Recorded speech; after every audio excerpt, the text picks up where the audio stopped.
This episode is brought to you by Prize Picks. The hard-hitting football action is even better with Prize Picks. The weather might be changing, but the feeling of being right never gets old. So keep the season rolling on Prize Picks by getting $50 instantly in lineups when you play your first $5. We're in the thick of football season, and some of y'all might be feeling down. But don't you worry. That's why we have Prize Picks to keep you going for the rest of the season. Week 10 of football was something. Lots of upsets. Bills, Miami. I'm all in on De'Von Achane. All day, baby. More. Man, that guy's really special. Prize Picks is the only app that offers stacks, meaning you can pick the same player up to 3 times in the same lineup. Want to pick more on Josh Allen's pass yards, rush yards, touchdowns? Now you can pick all of them in the same lineup. Only on Prize Picks. Prize Picks is simple to play. Just pick more or less on at least 2 player stats, and if you get your picks right, you could cash in. Download the Prize Pick app today. Use code Shannon to get $50 in lineups after you play your first $5 lineup. That's code Shannon to get $50 in lineups after you play your first $5 lineup on Prize Picks. It's good to be right.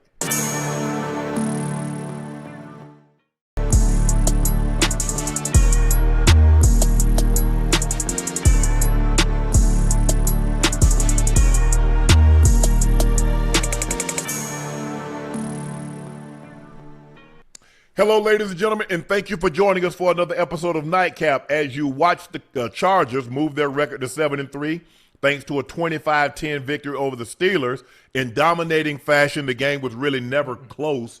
Once they got the lead, they got a safety, and they took the lead. I think they took the lead 5-3, something like that, and they really never looked back. Pittsburgh was unable to get anything going, be on the ground or through the air, and they dominate this game 25-10. The Chargers are now 7-3 in second place in the division, while the Steelers are 5-4. They sit atop the division, but they're reeling. Thank you for joining us. I'm your favorite Unc, Shannon Sharpe, and that is my partner and co-host, Liberty City's own Bengals Ring of Fame honoree, the former Pro Bowler and an All-Pro. That is Chad Ochocinco Johnson. Please make sure you hit that subscribe button. Please make sure you hit the like button and go subscribe to the Nightcap podcast feed wherever you get your podcast from. Ocho and I like to personally thank you for your eyes, ears, and your word of mouth. Thank you for your support and your continued support.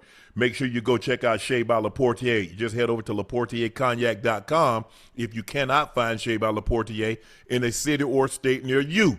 Just order it. We'll ship it directly to your door. The best tasting premium VSOP cognac on the market. Don't take my word for it. Try it for yourself, and I'm sure you'll be convinced. Please drink responsibly and stay safe. Make sure you go check out my media company page on all of its platforms. That's Shay Media, and my clothing company, 84 with 84 being spelled out. That link is pinned in the chat. We got De'Von Achane joining us a little later in the show, the outstanding young running back for the Miami Dolphins who put on another show today with 3 touchdowns, 2 rushing, and another one through the air, if I'm not mistaken. But he was sensational. But the game that you just watched tonight, Chargers beat the Steelers 25-10. Keenan Allen passes Antonio Gates for the most receptions in Chargers history. Gates, friend of mine, a Pro Football Hall of Famer, had 955, and now Keenan Allen has 956. But Ocho, watching this game tonight. Steelers aren't good. Pure dominance from the Chargers. The Steelers aren't good. They're not good enough. Obviously, offensively, you can't turn the ball over. Nope. It was the first 2 quarters. I was like, okay, this is a good game. It's 3-2. You know, defense. Both defense playing extremely well. Both offenses really couldn't get nothing going. But at some point, the Chargers, you know how they are. They're gonna keep chipping and chipping and chipping. At some point, that offense is gonna catch fire. They're gonna start moving the ball. When they get in the red zone, they're gonna score and put up some points. And the defense played so well. They had Aaron Rodgers shook. They had him uncomfortable. He rushed some throws, some very, very bad habits. Even though he is a very good thrower of the ball, some very bad habits, causing balls to sail on him, which were really easy completions, drop passes that ended up being interceptions. They really couldn't get anything going all night long. On third down, the damn Steelers was what? Hold on, I just had it right in front. They were 2 for 11. 2 of 11? But you ain't finna do nothing with that. You're not finna do nothing with that at all. So listen, the Chargers played really well. Even though the Steelers lost the game, they are still first in the division. I think they was. Not for much longer though. Oh, the Bengals coming. I'm glad you know that. I'm glad. Hey, see, I'm glad you. Hey, you Nah. know football. That's one thing. That's one thing I can say about you. I don't care what they say, but you know football. You know the Bengals coming to take that division over. So, but listen, No, there's no chance of that. Ocho, you mentioned that they're not good defensively. no. If they can't get to your quarterback, they're very average on the back end. Let's call it what it is. Yeah. Chad, I know y'all like the Steelers, and most of people my age and they have a lot of fans. They travel really well, but the Steelers aren't good. If they can't, if those two guys outside can't get to your quarterback, if they can't attack your quarterback, give the quarterback any amount of time. They're either going to be a completion or it's going to be a holding. That's what it is. And their offensive line, the Steelers' offensive line, isn't good. Aaron Rodgers is not as mobile as he once was, so he can't keep continuously getting himself out of harm's way. He had some bad throws. They sailed on him. He had DK early in the game, sailed that one. The other one, he hit the guy right between the numbers. Yeah, Austin had one slip through his hand to get the pick. I don't know why the punt returner is trying to, you saying get away, and then you tried to field the ball. You never field the ball below your waist. If you got to go down here to catch it, Ocho, you know you don't field no punt like that. You've been fielding punts far too long to know you don't take a ball below your waist. And here you are trying to do something that your coach not to do, trying to be a hero, and guess what? You give them another cheap, easy 3 points.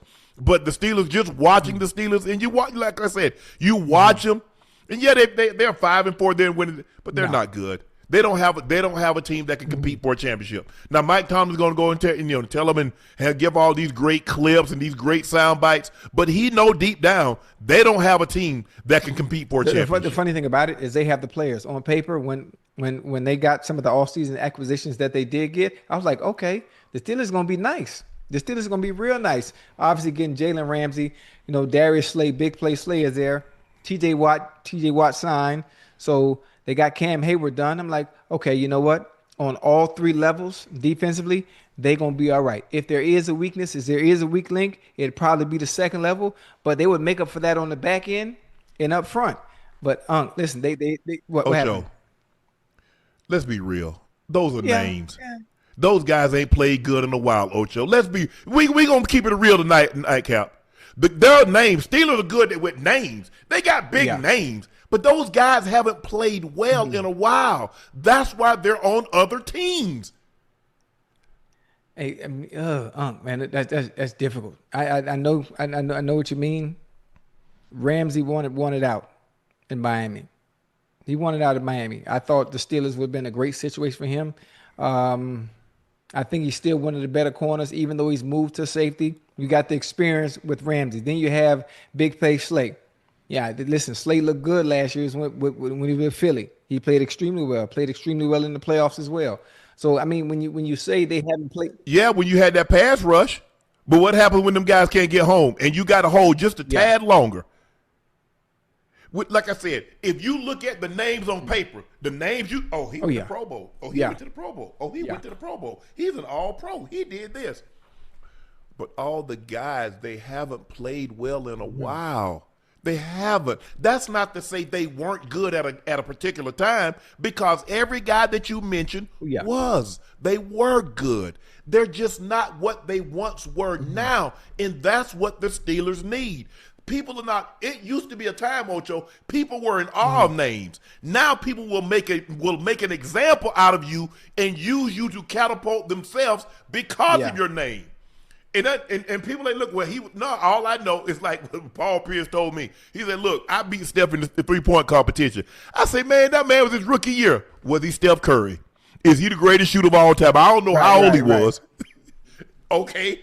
Ain't nobody gonna care. Man, this guy was in his 13th year. This guy was in his 11th year. All I know was that who you said he was? They're not good. They're not. They're just not. And at some point in time, we gotta call it. We gotta call it like we see it. They got good. They got big names.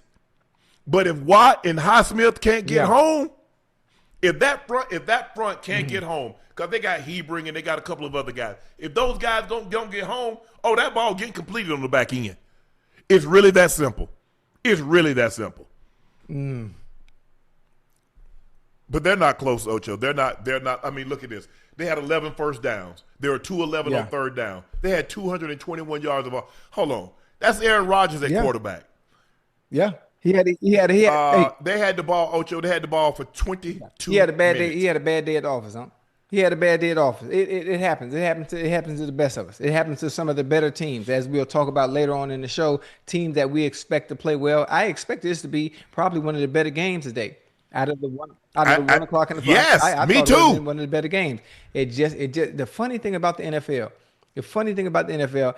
it's just you get games like this where you're expecting to be not a blowout, but you expect it to be exciting. You expect it to be two offensive teams scoring back and forth, and it just wasn't that. It just didn't give that.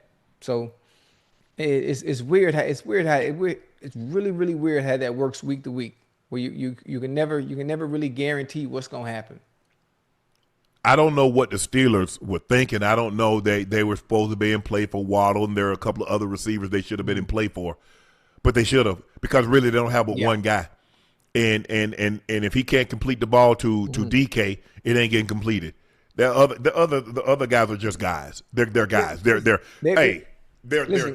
three twos, low twos, threes. But sometimes you got to win with that. Sometimes those twos and you ain't win no championship with that. Hey, what you mean? They have to make plays. They got to catch the ball. This is the NFL. Every team can't have 1-1s or 1-2s. You just can't. You have to make do with what you got. So it's up to those players, the Calvin Austins, anyone outside the DK, the tight ends. They have to make those plays. Well, you need Steve Austin, the $6 million man in Pittsburgh, if you're going to make some plays with what they got. Because Aaron is not what he once was. He can't move around like he once did. He's not as accurate as he once was because you're forcing him to move. I mean, Aaron Rodgers thrown intercept. Man, there were times Aaron Rodgers threw 4 interceptions in a season. He's got 4 in the last 2 games. We never. This ain't the Aaron Rodgers that we used to seeing. Yeah, he could. The thing is, Ocho, and I've said this, having a player that played really good when I was young, and as I started to get older, the thing that I tell people, you can have a big game, you just can't have them with the regularity you did when you were in your prime. And we've seen Aaron Rodgers have games that remind you that is the old Aaron Rodgers. But they just don't come with the frequency like they once did. And that's what they need. They needed Aaron Rodgers. They need MVP Aaron Rodgers that could carry an average or mediocre defense. He can't do that now. As guys what do they need, Ocho? What did Tom Brady need? Tom Brady need guys that could elevate him. He needed a Godwin. He needed Mike Evans. He needed a K. Dot, and he needed Gronk to come back. He needed an Antonio Brown. Those guys that he once won with in New England had gotten old, and he could no longer elevate them. So now I need you to help pull me, because I can't pull you guys no more. I can't carry you no more. That's okay. But if the Steelers was going to stand pat with what they had, there's no way they thought that was good enough to win. No way. No way. Hey, listen, we halfway through the season. They had some good games. They had some games where they played well. Then they had some shitty games like tonight. I mean, you're going to have games. You want to be as consistent as possible. You want to be as consistent as possible in hitting your stride. You want to hit your stride offensively and defensively at the right time. You don't want to peak too early. You want to peak too soon. You want to hit it at the right time. I still think they do have a chance. The fact that they are still first in the division, they got to play better. They got to play better. We've seen teams have games like this and then hit it right when it counts and when it matters most. But we've seen them skate by a couple of victories that they could have. I mean, I don't think there were any games that they lost that they should have won. But we've seen some games that they won they should have lost.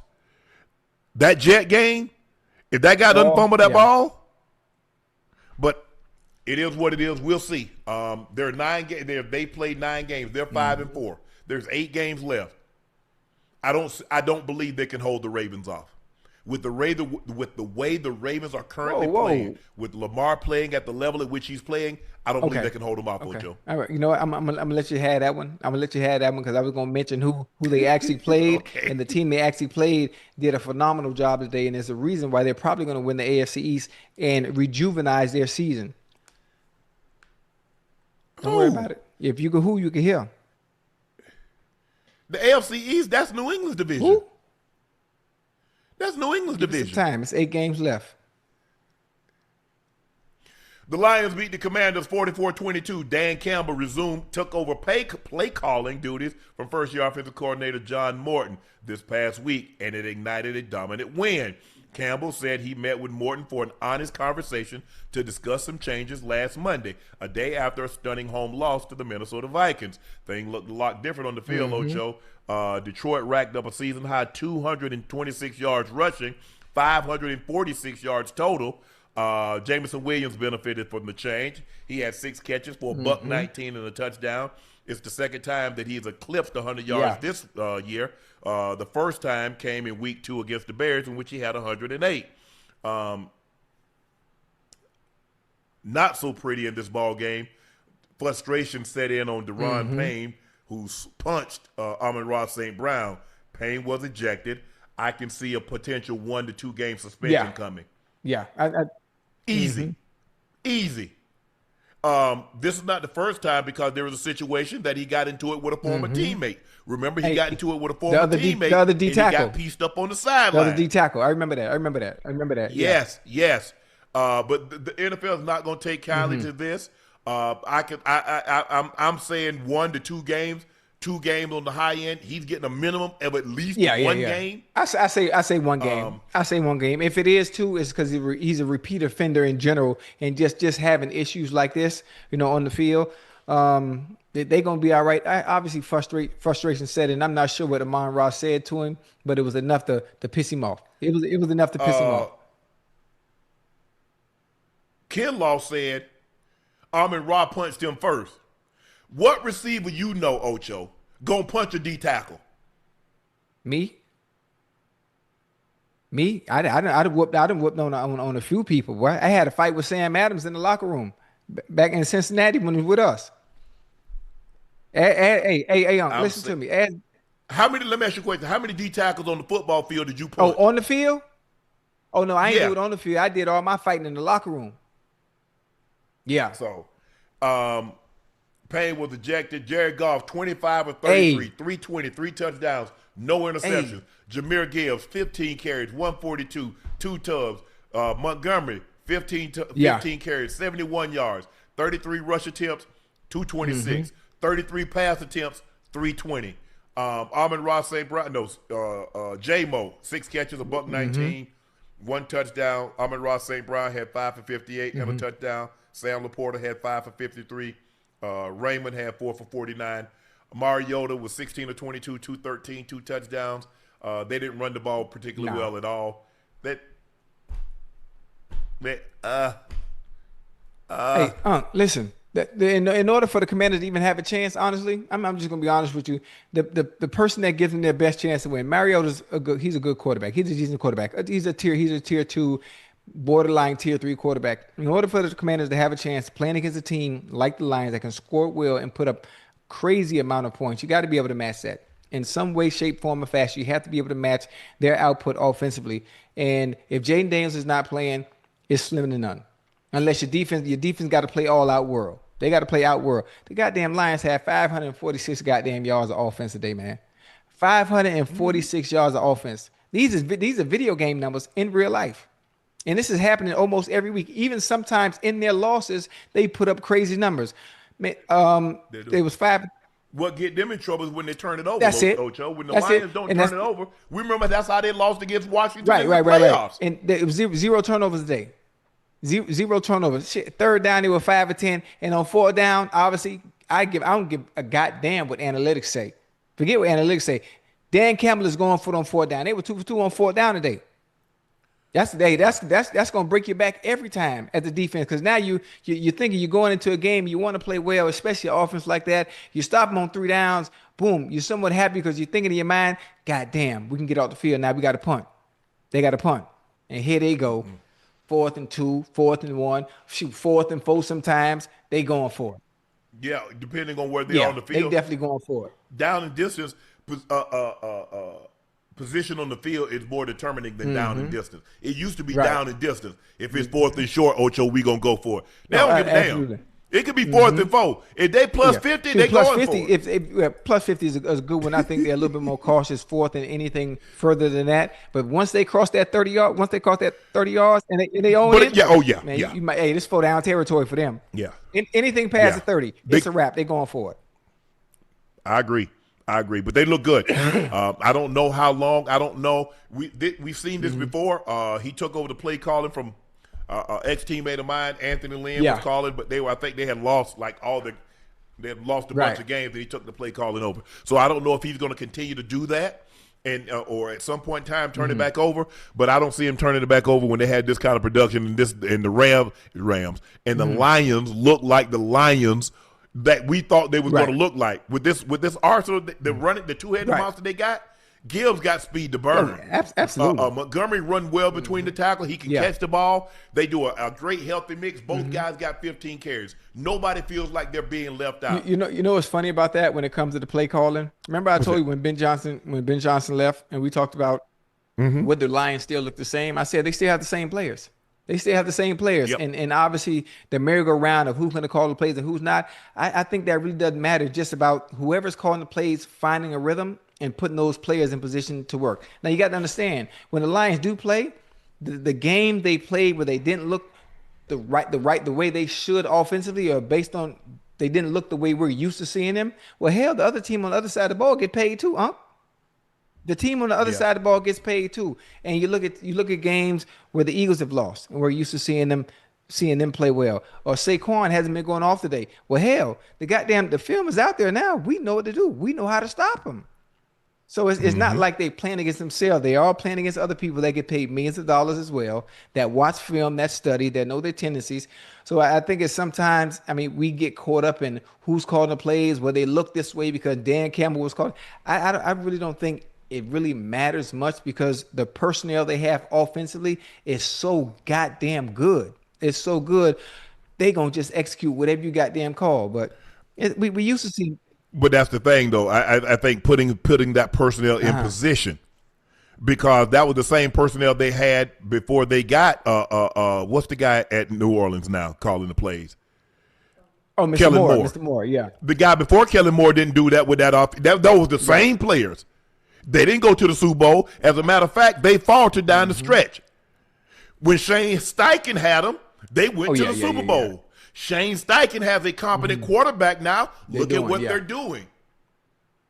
So, obviously players matter. It's still Jims and Joes. But somebody got to put those Jims and Joes, because, hey, everybody got the same chess pieces on the board, but everybody don't know how to move those chess pieces. And you're right. You're right about that. And the funny thing, this is the good thing about when it comes to your tier 1 players at certain positions, when you have those chess pieces, and some chess pieces are a little better than others, where you lack when it comes to calling plays, the chess piece is so good they can overcome that bad play calling. They can overcome that bad play calling depending on who the player is. Hell, it's a lot of receivers that can save a quarterback that throws bad balls. Yeah. I'm trying to say it in that sense. Yeah, but it's still, you're right. It's still the Jims and the Joes, but it definitely helps when people can put people in position to do what they do. Because you look at Kellen Moore, he in New Orleans. How they working out for him? He's running the same offense that he ran in New Orleans. He calling the same plays, but he ain't got Jalen Hurts, and he don't got Saquon, and he don't got Devontae, and he don't got AJ. So therefore, it's not going to look the same. And that offensive line isn't the same. So with that being said, you're not going to get the same results. It's a combination. But at the end of the day, the more good players you have, the better your chances are winning. The Ravens beat the Vikings. The Ravens are 4-5 now, won their third straight ball game after going 1-5 start. The Baltimore defense showed up today. Season high, 2 interceptions, 12 quarterback hits. Baltimore stopped the Vikings 11 times on third down. 3 times on 4th down after giving up an NFL's worst 177 points in the first 5 games. Baltimore held its past 4 opponents under 20 points a game. Marlon Humphrey, that's a big key. The mindset shift. Even though we have Lamar Jackson, let's give him a smoke break. Let's give him a day off. He bailed us out so many times. How about we do it for him? Lamar Jackson was 17 of 29, 176, 1 touchdown. They ran the ball 36 times for $152. Zay Flowers was 4 for 75. Nobody really had a whole lot. They ran the ball today. Derrick Henry was 7 for 20 rushes for 75 yards. J.J. McCarthy was 20 of 42, 248, 1 touchdown, 2 interceptions, and they lost a fumble. So, defense played really well tonight. Today. Yeah, they played really well. I don't think this game. Obviously, they scored the points, but this game was one when you think about the Vikings and how explosive they can be. The defense played really well in all 3 for hell. As collectively as a team, they played well. Justin Jefferson looked a little frustrated today. J.J. McCarthy missed him on some key throws that should have been catches, that should have been big plays. Outside of that, I can read Justin's body language, and I know how it feels as a receiver. They have a quarterback that can get you the ball or not put the ball in certain places where it should be. And so outside of that, Lamar looked good. It wasn't a crazy day offensively, especially statistically for him, but he had 1 TD. He didn't turn the ball over. And this game should have been over. Yeah. The Ravens couldn't get the ball in the end zone. How many times did they have it a goal-to-go situation, Ocho? It had to settle for field goal. Well, you know how to. That's not the one thing we know about the Ravens is normally when they get the ball down there, either Lamar is going to throw it in or Derrick Henry is going to run it in. And I'm like, damn, are y'all? They had 9 points, and they hold on, let me see what they were. I think they were. No, they were 2 for 5. They were 2 for 5. I'm like, well, damn. I said, Baltimore, y'all gonna mess right around and lose and let them come back, kicking field goals, get your ass kicked, scoring touchdown, and let you kick someone else's ass. Yep. And you know how difficult you and I both know how difficult. Listen, it's easy to score when you score from long out. Once you get inside that 20 and in, especially going against a good defense like the Minnesota Vikings, everything becomes that much more difficult. Everything becomes that much more difficult because they are a good defense. Even though they lost today, they are a very, very good defense. And it's easier to read and react when you're in a small area, especially a small area that's compacted. We normally say that, but when our team got Lamar Jackson, one of the top 3 quarterbacks in the league, and you got Derrick Henry, one of the all-time great running backs, it shouldn't be that difficult, Ocho. It shouldn't be that difficult. Now you really put pressure on a young quarterback. Now all of a sudden, instead of 9 points, you got 21 points. Now let's see how well you can play. But they got to go to they took the lead in the 3rd quarter. They scored 10 points. Then they get 8 in the 4th quarter. But I thought look. As long as the Ravens don't turn the ball over, because you can't turn the ball over when your defense is mediocre to average. And that's what the Ravens have defensively, Ocho. They don't rush the passer well enough to they don't get after your quarterback like the Broncos. They don't get after your quarterback like the Rams or the Texans. That's not what they have. So the last thing you want to do, Ocho, is turn the ball over, make it a short field. Because the likelihood of you turn it over, they're going to probably cash it in on you. You're going to probably cash it in on you, Ocho. I wish I could tell you something different, but look, I agree with Marlon Humphrey. Hey, I got good news and bad news.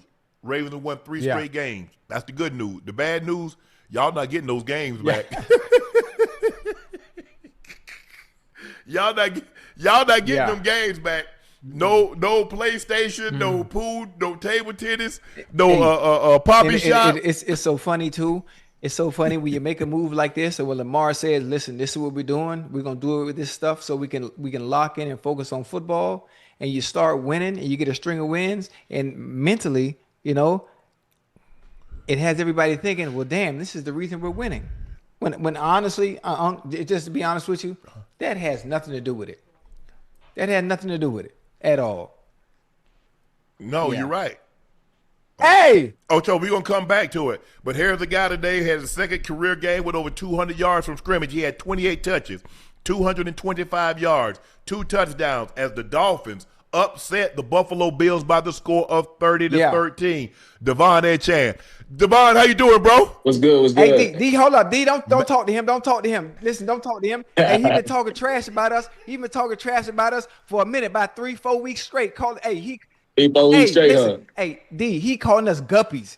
Oh, you root for the guppy. You root for the guppies. But hey, today he quiet. He being real. He being real polite. He on outside. Hey, Unc, keep that same energy. Let's keep that same energy. You know, hey, hell of a game today, boy. Hell of a game today. And we're as a team, I know things weren't going well. What inspired or what kept y'all boys locked in when it seemed like from the outside looking in, things weren't going right? You know, your quarterback is saying certain things, and I'm thinking, me being in the locker room before, it would kind of make everybody splinter. How have y'all stayed together and went out there and been able to perform in a game like today where if you were the betting man, everybody and their mama bet on Buffalo? Most yeah, definitely. you know, so, I mean, how y'all did it, man? I'm curious. Man, like all them meetings that everybody was talking about, saying player only means this is that. But bro, that actually brought us together, bro. Like you said, we had like the games, like 3-4 weeks, all this nonsense people been saying about us. Like, bro, we just make sure that we kept everything, you know, in house and make sure, like, bro, like it don't matter who we playing, we gotta make sure like we go out and we gonna play 100%, bro. Like no matter our record, no matter what they saying, you know, like the media and stuff like that, bro. You sign that contract, when you on that field, you gotta. I need you playing 110%. And so, man, that's all it was, man. That's us being in bonds and you know that team camaraderie that we got, man. I just feel like, you know, it shows. It showed today because like I say, like we played a great football game on all from offense, defense, special teams, bro. And I just feel like, bro, like the work that we put in, bro. I just feel like today was okay. It showed like this, like the team that we can be. Yeah, most definitely. Now, despite all the noise that I get to hear from the outside, I'm sure you guys probably ignore it, but you expect most of the time, teams quit on their coaches. And I've seen it happen before when things aren't going well, or the media talk about, you know, everybody's gonna be gone, or they need a quarterback. I mean, whatever it may be. But the fact that what y'all showed today is Mike McDaniel still has a locker room. Y'all playing not just for him, but for y'all as well as a team collectively. And I just told I'm gonna tell you what I think. You know, I think y'all gonna run the table. We got 8 games left, and New England in trouble, nigga. As far as I'm concerned, we coming to get that. Hey, Unc, how you feel, Unc? That's what we Unc, on. how you feel? Fans up. Unc. Hold on, y'all gonna run the table? That's what we on. Oh, y'all you shoot pool, Ocho? See, You shoot pool. I mean, you shoot talk all about, Let see? me get that, Jordan. Let me get that right there. Let me get that. Hey, Jay. Hey, how your pool game is, Chad? Come on now. I go get mine right now. Oh, that's what I'm talking about. That's what I'm talking about, then. I'm gonna have to come on down to South Florida and see what's really going on. Come on now. It might as well, the opportunity there. Why not run a table? Yeah, that's it. Why not? You know what? But watching this game is that when you guys can keep the game close and they can keep the ball in your hands, be it running it or throwing it to you, you get behind by 14, 21 points, and it's hard to continue to pound the ball because you can't run your way back in the game. You guys got the lead today, and they were still able to hand you the ball. Now, you didn't have a boatload of carries, but you had 22 carries, and you're a threat. There are only a handful of backs that are a legit threat that every time they touch the football, they're a threat to hit their head on the goalpost. You're one of those guys. You, Jonathan Taylor, Saquon Barkley. There are not a whole lot of guys that can hit their head on the goalpost from anywhere on the field. You're one of those guys. So when I'm looking at you, tell me what your mindset was. Like, damn, you know, I know what I can do because your name was brought up in the trade discussions. Everybody wanted you, so that got to be a good feeling. Damn, but I kind of like it in Miami. Most definitely. That's why I want to be. But like you said, when I'm on the field, man, every time I touch the ball, I'm trying to go to the crib. But that's just the mindset I got. Like, you know what I'm saying? Like I'm trying to get going. But like you said, man, today I feel like we was like when we as an offense, bro, when we not having those little issues for us like behind the sticks and false starts and like just stuff like that. I feel like when we ahead of the sticks and we stay on schedule, like bro, we can move the ball against anybody. I just feel like, bro, we just hurt ourselves a lot, and that kind of make us do stuff that we not comfortable with doing, and make us get away from stuff that we know work. But like you said today, man, when we was ahead of the sticks, we ran the ball good, we passed good, and like I said, bro, we can move the ball against anybody. We just got to make sure we stay on schedule. Hey, that's all. That's all it come down to. Honestly, I think a lot of people talk trash. You know, a lot of people talk trash and say what they want to say. But if we're able to, yes, I said we, because I'm from Miami. I'm from Liberty City. When we able to, hey, You ain't playing for the Dolphins, though. I'm from Miami. I'm from Liberty City. This is all I know. All I know is that Miami Dolphins. That's it. So it's we. That's all you know. Yeah, it's always gonna be we. You know the Bengals. He the Bengals. Don't let it fool you, Chad. I know he messed with the Bengals for sure. For sure. Yeah, exactly. Saying, I respect it. I appreciate it. I appreciate it. But I'm saying if I don't.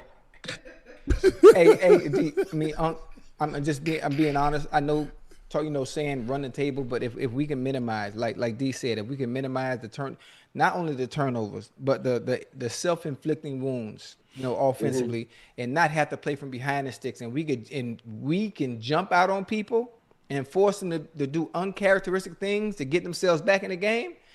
It look like this every week. It can look like this every week, Unc. I'm telling you. I think the biggest thing that you guys did today, you guys won the turnover battle. Although Tua did have 2 interceptions, you forced the Bills into 3 turnovers, and you won the turnover battles. You spoke about how you played in front of the sticks. Man, it's hard to keep overcoming 2nd and 15, 3rd and 12, 3rd and 15. It's hard, 1st and 15. Man, you're not going to make a living overcoming that down and distance, down in and down out. You guys were able to stay in front of the sticks, as you mentioned, run the football when you like, you know what? Hey, it's 2nd and 5. They can run it or they can pass it. And you kept it in a situation where they really couldn't hunker down and said, we know what they're going to do and get a bead on it. But you guys played really well. You ran the ball. Well, you run hard. You run every week. It's just that a lot of times you're so far behind, don't nobody really care. Hey, Unc, too, and you know what? It's a good time because remember when I said the Dolphins were going to beat the Bills and you laughed at me and say, that's not going to happen? Yep, you said that, Ocho. Yeah, I did say that. And now's a good time to apologize to me and D if you want to, and in the chat as well. You can apologize to the chat as well if you want to. No, I'm not gonna do that. Oh, hey, Trey, guess what? What's good? We'll see where his loyalties lie because the Dolphins play the Bengals. Win. Don't worry about win. They play. It might be tomorrow. Y'all playing at the crib? At the crib. I'm gonna be there. Oh, who you gonna be cheering for? Oh, my ass. Who you gonna be cheering for? I'm trying to see what jersey you got on. What jersey? Yeah, that's what I want to see. I'm gonna wear my tour jersey. Okay. I bet you don't. I bet it don't. I bet it don't. I'm gonna wear my tour jersey, and then I bet you that man don't have on no guppy jersey. Hey, see how he disrespecting us? See what I'm talking about? That's lip, man. That's me. That's on me. That's on me. My bad. I'm sorry. I bet he don't have on that jersey. This is the whole thing, D. And well, honestly, when Travis Kelce and Jason Kelce played, they mama, what did they do? She cheered for both of them, right? Yeah. Cause they both are sons. You ain't play for both teams. What are you talking about, man? With the Dolphins. What you talking about? Do you know how many people that traded camp with the Dolphins? I put on the jersey and I sweated. And I got hit. I'm pushing the team. I'm talking about you. I just wanted you to hear it for yourself. Because if I'd have told you, you'd say, nah, Ocho ain't like that. He like that. Man, he gonna have on Cincinnati. He gonna be all up in Chase Bay. Yeah. Hold on. Hey, hold on. You gotta understand. This is my birthplace. That's the only team I know. I know. The Bengals allowed me to live out a childhood dream. That has to be that's my team. But okay, what did the Dolphins allow you to do? They gave me an opportunity to finish my career at home in Liberty City in front of all my homeboys, but I fucked it up. Okay. See? I messed it up. You a Bengal. You are a Bengal. I got a Dolphins tattoo on my shoulder. Come on now, let him know. Yeah, what you talking about? No, he don't. He got a tiger. Nah, that's on this shoulder. I got a Bengals tattoo and a Dolphins tattoo. Man, fins up. Man, what you talking about? Oh, hold on. Y'all on the, hold on, what's today's date? Y'all got the 16th. Oh, y'all play the Commanders overseas. I'm gonna be there too. We lead them all. Oh, y'all lead them all? I leave Tuesday. I'm gonna be out there. Yeah, I'm gonna be out there. Oh, Yeah. okay. See, I'm going to support my team. Think about that. Why would I fly all the way to Spain? Because the NFL paying you. That too. But I'm going to support my team. About that too. Chad, don't let it fool you. Hey, act like you don't know him. When the Bengals come. Nah. Listen. You don't know no Ocho. It's an even playing field. If you got a tour jersey on, then see, I'm talking about. He ain't gonna. Come on, man. Chad, you think that man gonna have a tour jersey on in front of the Bengals? We playing in Miami, How am I gonna be walking through the stadium in front of my people in another jersey that's not Dolphins? So, hold on, time out. So let me see this right. Mike Brown, Katie, Dick. Oh, so you gonna have on that jersey. So you gonna walk up to Katie and Mike Brown in a Dolphin jersey and hug them and say, "How y'all doing?" I'm not even gonna be on the field. They not gonna see me. I'm gonna be in the stadium. He hide. You see that? Because every time somebody come on here, can you get me tickets on the sideline? Can I be on the sideline? Now you don't want to be on the sideline. Your team. Let me tell you something. This is the funny thing. I be playing around by getting tickets on the sideline, but my face is clean. I don't even need tickets. I can just walk in any stadium. That's all 32 stadiums because it's me. It's me. You ain't gonna walk in that stadium with no Dolphins jersey on in the Bengals playing. I'm respectful. That's one thing about me. I got respect. Boy, you see that? You see how to change it too? Chad, you see it? No, you see what he did? I'm giving you an explanation on why would I at home blatantly disrespect the team that I like and love and grew up watching and wear a Bengal jersey because that's where I played. That's disrespectful. No. I'm saying you in Miami, you spent 10 of your 11 years in Cincinnati. Now, if you show up with a Patriots jersey, that don't make no sense. Hold on. I spent 10, 11 years in Cincinnati, right? But I spent 57 years in Dade County. So, I mean. And not in no Dolphins jersey. Yes, I did. I had a Dolphins jersey when I was. You had on Dickies. You had on Tough Skins. You had on Pro-Cans. You did not have on no Fins jersey. I had my listen. Man, he gonna have on a Fins jersey. When hey, I had my first Dan Marino jersey. I had a pair of black Dickies and some Travel Fox. You remember Travel Fox, the shoes? No. Okay, well I'm just telling you. That's I'm telling you. Okay, what did you do with that? What did you do with that Super Bowl gear that you got from New England? Oh man, I let that junk go, man. I don't care nothing about that. Now he let it go. It was probably hey. Now you done let it go. It was probably. Okay, where your Miami Dolphins Super Bowl gear? Oh, hold on, it's right here. Hold on. Okay. Bad Chad, don't let it fool you. But hey, outstanding game today, man. You running that thing today, bro. You was talking today. Yeah, there he go. There he go. Look at it. Don't be jealous of the Samoan Warrior. You jealous of the Samoan Warrior? What you talking about? Yeah, you see what I'm talking about. You talking about his fake. Fake. That jersey fake and he fake. His jersey cost me $400. He $3 bill fake. Cost me $400. This is the real thing. This is two awards in the game. Come on, real deal. This is a real deal. What you talking about, man? Come on. First of all, I know that Tua ain't wear that in the game because those sleeves ain't fitted. Oh, not. Tua jersey, the sleeves are fitted. Am I correct, Chad? Yeah, this the other one though. I got this from the equipment man. Yeah. Hey, well, you must be got that out of the van down on what that street is where you at? Ooh.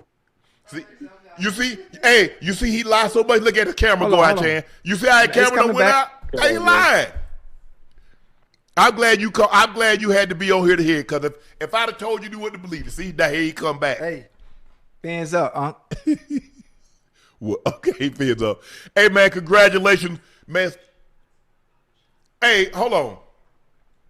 Now, it was reported, I don't know, you can confirm or deny, that they took the poppy shot. They say you were the poppy shot king. They say they took it out. So, I mean, I can't come down there and get me a couple of dollars off y'all because I was the poppy shot king back in my day. Yeah, bro, they took it out, bro. Dang. They took it out? Took it out. Is it coming back? I mean, y'all want to, how many games you got to win before it to come back? Nah, we good, bro. There you go. That's what I'm talking about. We locked in. We don't need no poppy shot. We don't We need no good. poppy shot. Y'all had a ping pong table or no? Nah. Okay. We had Hey, we had 2 basketball goals in there. Okay. No pool table, nothing that. Yo, no gaming or anything like that. No, we got like a little lounge, but if it was in the locker room, we just had a little pop shop thing. Yeah, we good. Okay. We don't need that. All right. Yeah, they We're took back. they took it out, bro. Congratulations on the big win today, 30-13. De'Von Achane had 177 yards rushing, 2 touchdowns on 22 carries. Damn, man, averaging damn near 7 yards. That's what we do down here. Oh no, it was about there time. you go. It was about time I had one of them Yeah. games. It was. Hey, hey, you and plus you saw. Hold on, man. They got James Cook. They talking about Cook over there on the other side. They talking about him. They forgot about. They must have forgot. Let me go on and do this right quick. No, he nice. Don't get me wrong, he nice, but defense. Defense, they was on one today. Yeah, they did their thing today. They was on one today. Taking the ball away, did a great job of neutralizing him. You did a great job of running the ball, and when you run the ball, you can play action. Tua had some great play action fakes, threw a couple of touchdowns over the top, man.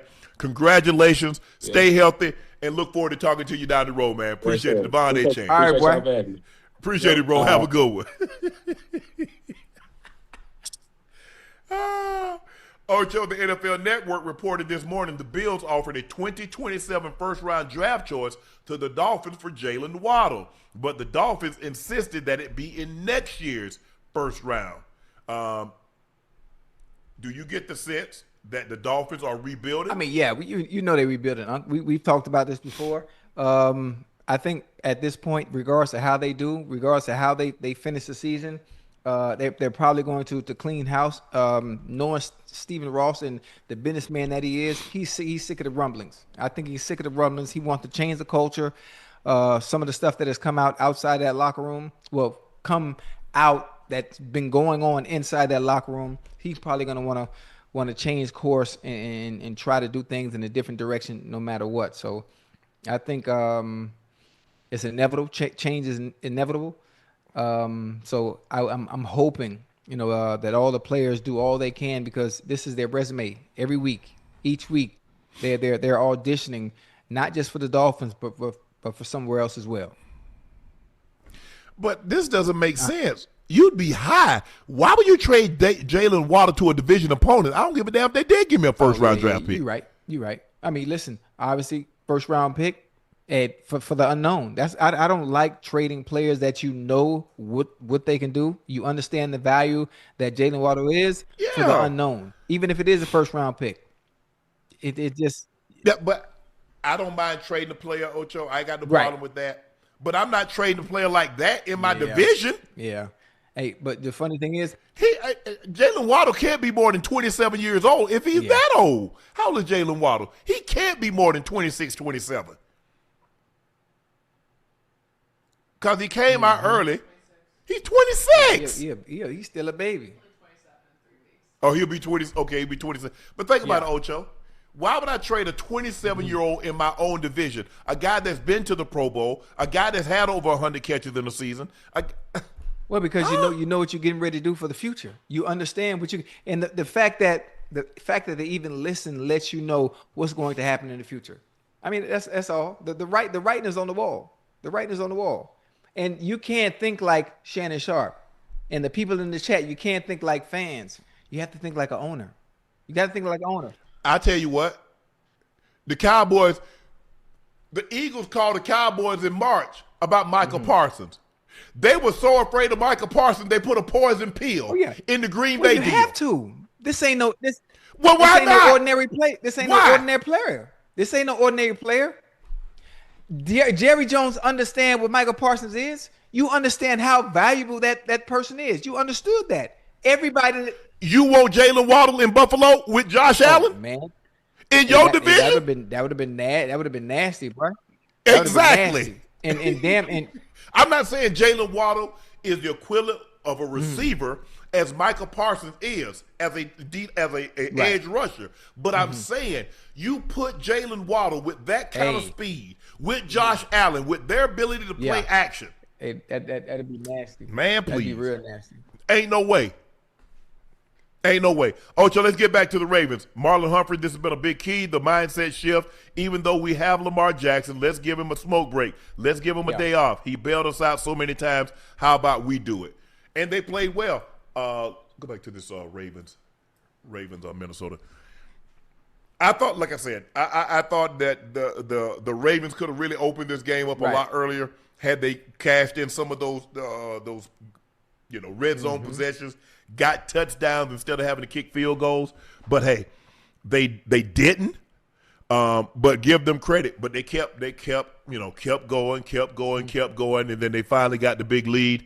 And then they forced a turnover late.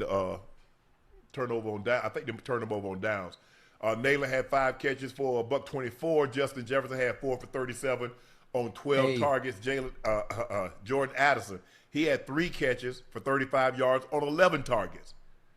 So J.J. McCarthy was less than 42%, less than 50%, 20 of 42 for 248, 1 touchdown, 2 interceptions. They ran the ball okay. Aaron Jones looked good, but the Vikings organization has to be kicking themselves. They got to be kicking themselves for allowing Sam Darnold to get out that door. For allowing him to get out that door as well as he played last year. I know the first round of the playoffs, it didn't look right. It didn't look good. But Sam Darnold gives you your best chance. After seeing what he was able to do, they still let him go for the unknown. And the unknown is what you're seeing right now with J.J. McCarthy. He's up and down. He has some good plays. He's been a dual threat, but he's missing some. He's misses multiple throws, multiple plays, and now you see why they didn't. No disrespect. Now you see why they wanted Carson Wentz to stay in as long as he could. Yeah. Now you but see that's why. what after he got thrown for Ocho, the way Sam Darnold played, he threw for 30-plus touchdowns, fewer than 15 interceptions. Bro, you don't let that walk out the door. Everybody's not throwing for mid-30s, high 30 touchdowns with low interceptions. That's not happening. And he had a great rapport with your receiving core. Aaron Jones ran for over 1,000 yards. So now that's going to make Aaron Jones' job a lot easier. And you got Jetta, and you got Naylor, and you got Jordan Addison, and you paired that with Hockenson. I'm not surprised. I'm not. Because they took this kid with the 10th pick in the draft, and they said we took it for a reason, X, Y, and Z. But for $30 million for what they gave him, which is a similar deal to what Baker got from Tampa, now it definitely looks like a bad decision. And the person that hates it the worst is Justin Jefferson. Because he see all these other guys. Guess what? Jetta said, y'all see what Jackson and Jigba doing? That was me. That's supposed to be me. Absolutely. This man on pace to go over 2,000 yards. He's on pace to break Calvin Johnson's record of 1964, I think. That's what he's doing. If the game was close today, he'd have had another 100-yard game. But the game was so out of hand, he's like, you know what? I'm going to call it a day. But he was cooking. God, man, that Joker so quick, Joker. That Joker quick for no reason. He quick. He not slow, but he not fast. But I'm talking about he lightning quick, huh? Lightning quick. I mean, I had the joy of working with him down there at the Whiteout workshop I had, in July where all them boys came down. Yeah. I was like, okay. Because, I never get to see him in person. I only get to see him on TV. So you never know what those players look like when you see them up close. I saw enough at the Rose Bowl. Okay. I saw him at the Rose Bowl that year. I said, I don't need to see no more. I don't need to see no more because I ain't never seen. Because just the year before, Ocho, you remember just the year before, Smitty had went off against Ohio State. He had over 200 and something. I was like, man, I ain't never seen a receiver like this. And then here come and Jig would say, hold my beer. He went over 300. Man, I don't give a damn what division it is. A receiver getting over 300 yards in a game. Oh, you did it. You that dude. You absolutely that boy. Absolutely. And the fact that he's did. I don't think people realize how hard it is to get 300 yards receiving. He's in year 3, right? No, this is second year. That's it? That's it. He's in the second year. Remember, Ocho, he hurt his hamstring, and then he basically sat out his last year at Ohio State. Dog, that's But he was about after that performance. He was about to go cray. Oh, that's crazy. That's crazy. The Browns lose to the Jets by the score of 27-20. Browns coach Kevin Stefanski isn't ready to make a change at quarterback just yet. When asked by reporters if he planned to stick with rookie Dylan Gabriel as the team's starting quarterback, Stefanski asserted Gabriel will remain at the helm. After the loss to the Jets, Gabriel has thrown 869 yards, 7 touchdowns, 2 interceptions in his rookie season. He led Cleveland to just one win, with the game on October 19th against the Dolphins, and they are now 2-7 on the year. Ocho? I just don't know how you're going to win games checking the ball down. I just don't know. I told you before. Listen, I love Dylan Gabriel. I love what he was able to do at Oregon, but in the NFL, if you're not able to throw inside of the hashes, outside of the numbers, if you can't make those throws like normal quarterbacks can do, you're not going to win games checking the ball down. You're just not. Unless you have elite, superior talent around you, you're not going to be able to do it. You're not going to be able to do it. You're just not. I mean, dude, he was 17 for 32, 167. He had 2 TDs today. And for the Browns to have success, the running game has to be on. For the Browns to have success, the running game has to be slap ass on. It just has to, because that's the only way you're going to be able to fool teams is with play action, low RPO, and stuff like that. But just I at this point, I don't know what Stefanski's going to do. I think he's gonna continue to die on this hill because they truly do not want Shedeur to get in there and start. You lose a game in which the opposing quarterback goes 6 for 11, 54 yards, a touchdown, and an interception. So you lose a game in which the opposing team did not have 200 yards of total offense. It's the NFL too now. Just mind you, this Let me the take NFL. that back. They didn't have 170 yards of total offense, and you lost. Yes, your special teams let you down. You gave up a kick return for a touchdown, and you gave up a punt return for a touchdown. But this is not the first time that Justin has thrown for less than 100 yards. He did early in the season. Ocho, let's be all the way real. Wait, take your time now. I just don't see it ever working for Justin Fields. I have a question. Yes. Can we play devil's advocate and think about all the quarterbacks that were there and it didn't work for them? But obviously they went somewhere else to the right situation and it worked. A la Sam Darnold, who was the third pick in the draft, who went to the Jets. And for some reason it just didn't work. What you call was the number 2 pick in the draft? Zach Wilson. Oh, okay. Yeah, bingo. So maybe it's just the Jets organization. They haven't had a good, competent quarterback since Broadway Joe. And you told me Joe wasn't even that good. He got more interceptions than touchdown passes, but that's not here. We're not here to talk about that. Ocho, Justin Fields had 54 yards passing. 42 of those yards came on a play. The Brees Hall led for the a screen. touchdown. Hey, So in other words, if we take that away, he completed 5 passes for 12 yards. That don't even sound real, honestly. You heard me? Even on their worst day, Zach Wilson and Sam Darnold didn't look like this. Hey, man, I don't know. I don't know what's going on. Maybe so, Ocho. Maybe he needs to get out of there and go somewhere else too. Maybe, but it ain't gonna be there. It ain't gonna be there. But here's the thing, Ocho. We've seen him in Chicago. We've seen him other places. Listen, he was decent. He was decent in Pittsburgh. Now he was decent in Pittsburgh. The only thing that happened, I think they were 4-2. They were 4-2 when Russell Wilson came back. If I'm not mistaken, he was playing extremely well. But I was hoping finally Justin Fields gets his chance. He gets his team. Quarterback number 1. You don't have to worry about anything except going out there and playing freely because you're not peaking anybody over your shoulder. Nobody's coming to take your spot. This is this is your team. Now's your opportunity to show people what you can do. And it's just, I don't know. I don't either. Like I said, hold up. Excuse me. Bless you. Cleveland. Why Ash laughing at? Oh, Lord. What happened? Boy, Cleveland. It's bad, huh? Yeah, I mean, look, Cleveland ain't trying to win. We got to stop expecting Shador, because Shador going to come in there and try to win. They don't want to win. They want to get draft picks. They're going to redo this thing. Yeah, I mean. They're going to redo this thing.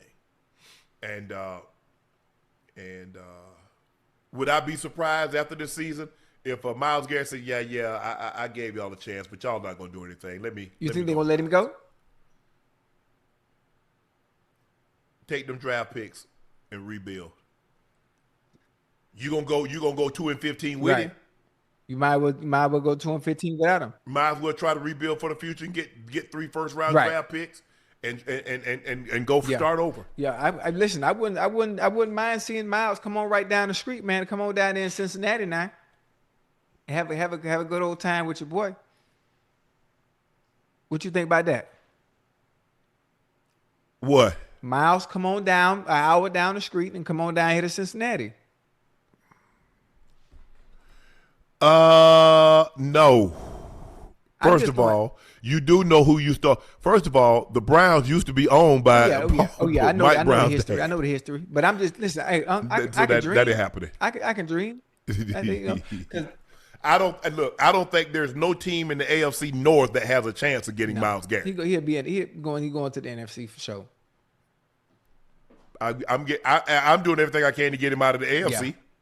Now, if somebody in the AFC want to offer three first-round picks and a player, I'm gonna have. Long as it's not in my division, good. If it's in the AFC West or the AFC South, AFC East, somebody I'm only gonna see once every 3 years. Okay, I can deal with that. But somebody I got to play twice a year, Ocho? Oh hell no. Not that kind of player. Absolutely not. No. I don't want none of that. Absolutely not. Absolutely not. But Cleveland's not that good, man. I'm happy for AG that he's put together 2 wins, but who's the worst team? Saints? I mean, it's a toss up out of the Saints and the Jets, huh? Yes, but the Saints only got 1 win, right?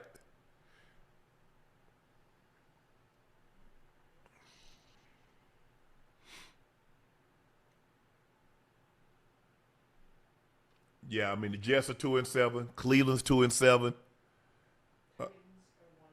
Titans are 1-8. Oh, I forgot about the Titans. The Titans been sliding right up under the radar, huh?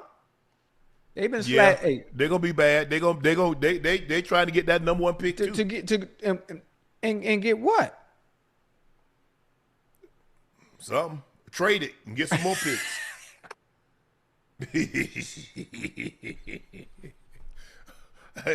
I mean, that's what you need to do, Ocho. Trade and get more picks. One thing about it, boy, it's hell building a team, boy. It's hell building a team. Unless you get that guy. You see how quickly Cincinnati turned it around once they got Joe? You see how Buffalo turned it around once they got Josh Allen?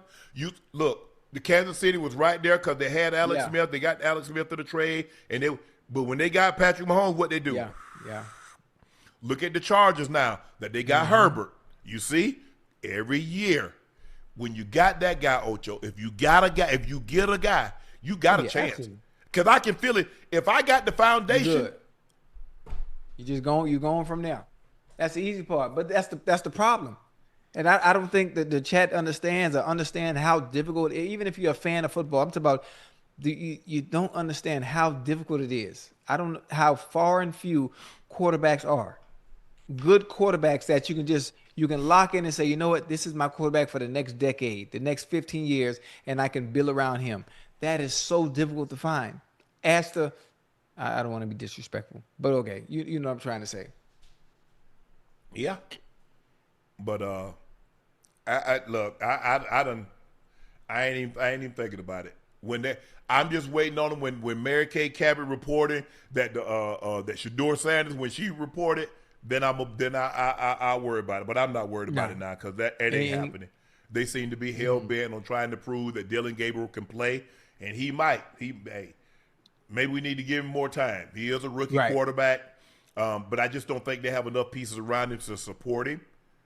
But hey, they believe in him, so. That's all we got. Hey, I still can't believe that. Outside, if you take away Breece Hall 40-some yard run, Fields really had. Was it raining? Was it raining that game? Yeah, it started raining. I don't.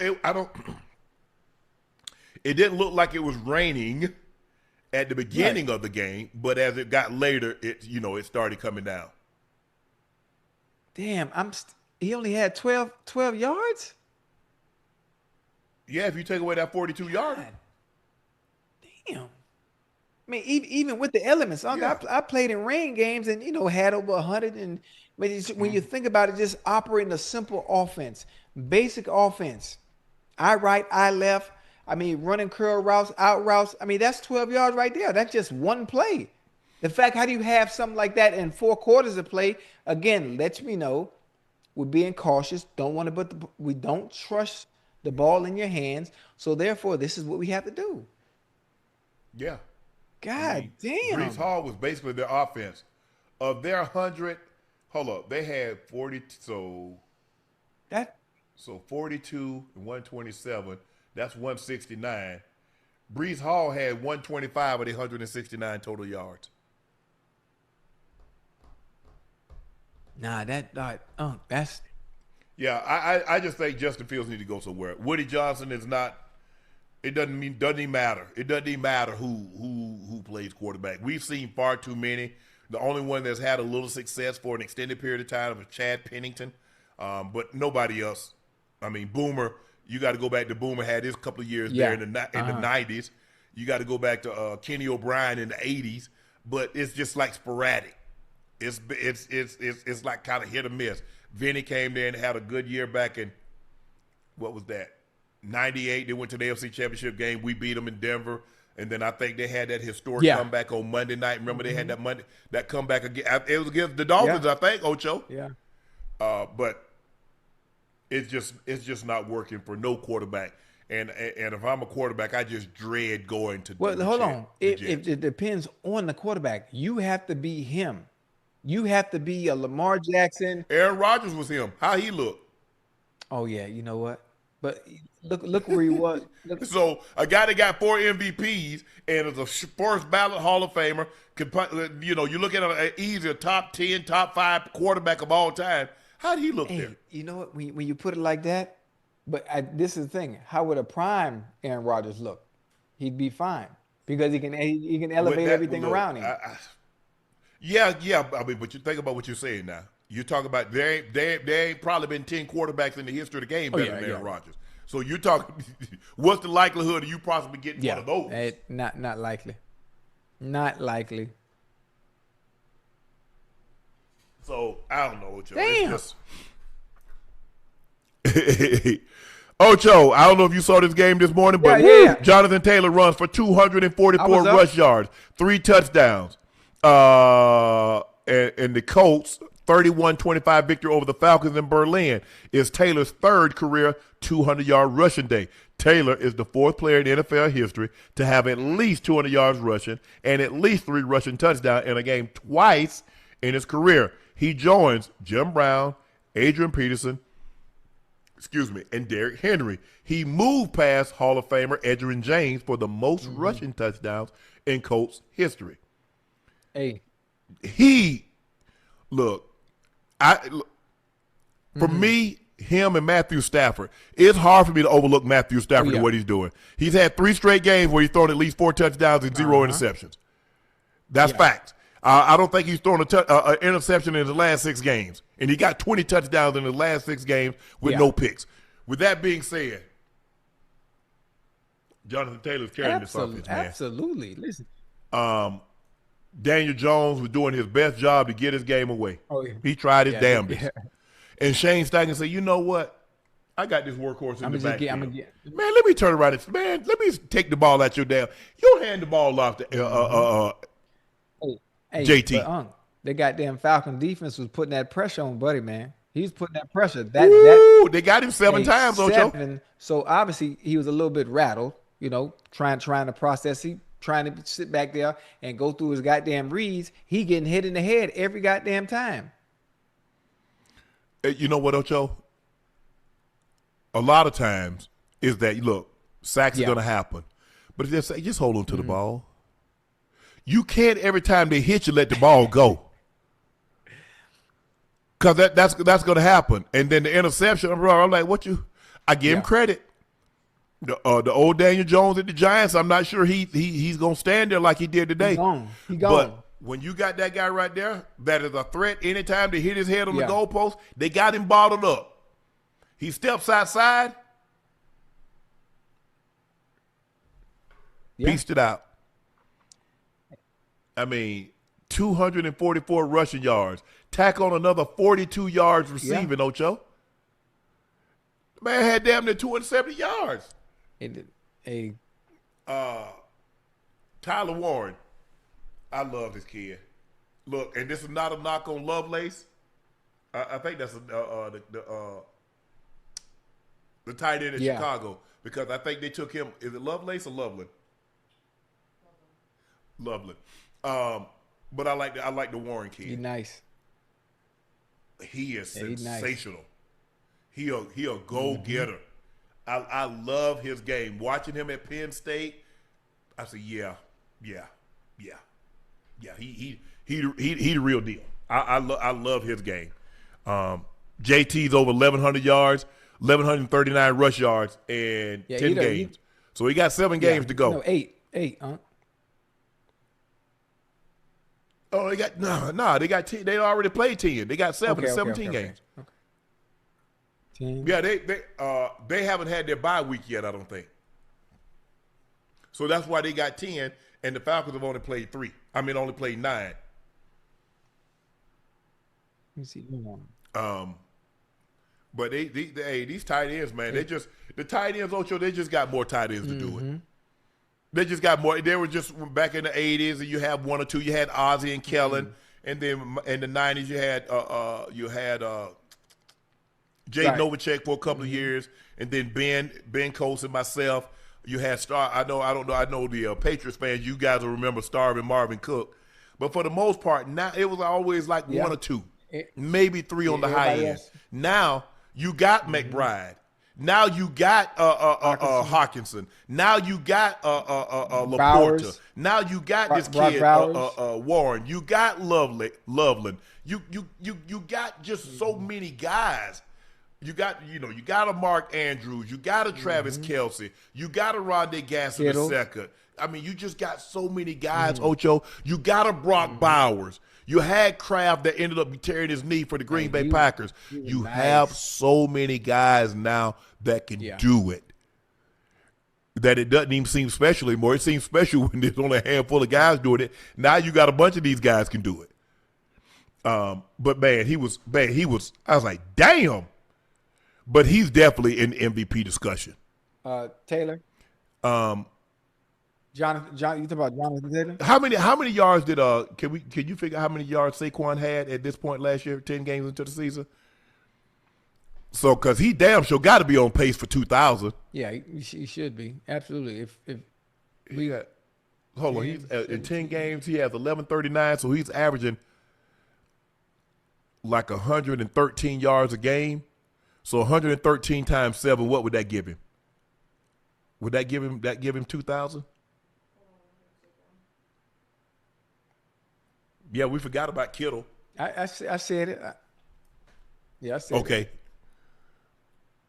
Hell, we're gonna talk about the Rams in a minute. They threw a touchdown. Every tight end for the Rams caught a touchdown, but me. Hell, I was like, call my old ass out of retirement and throw me one. Damn, 49ers, y'all gonna cover anybody tight end? You gonna pinch him? Something. Yeah, I'm like, damn. They were like, they was giving that touchdown like Oprah gave out cars that time. You get a car, and you'll get a touchdown. You get a touchdown. But Taylor, man, he is. He balling.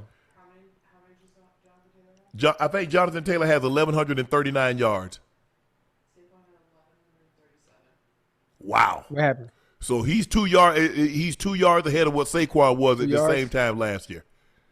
But he got way more touchdowns than Saquon had. I think he got like 15 touchdowns. Damn, already? Touchdowns.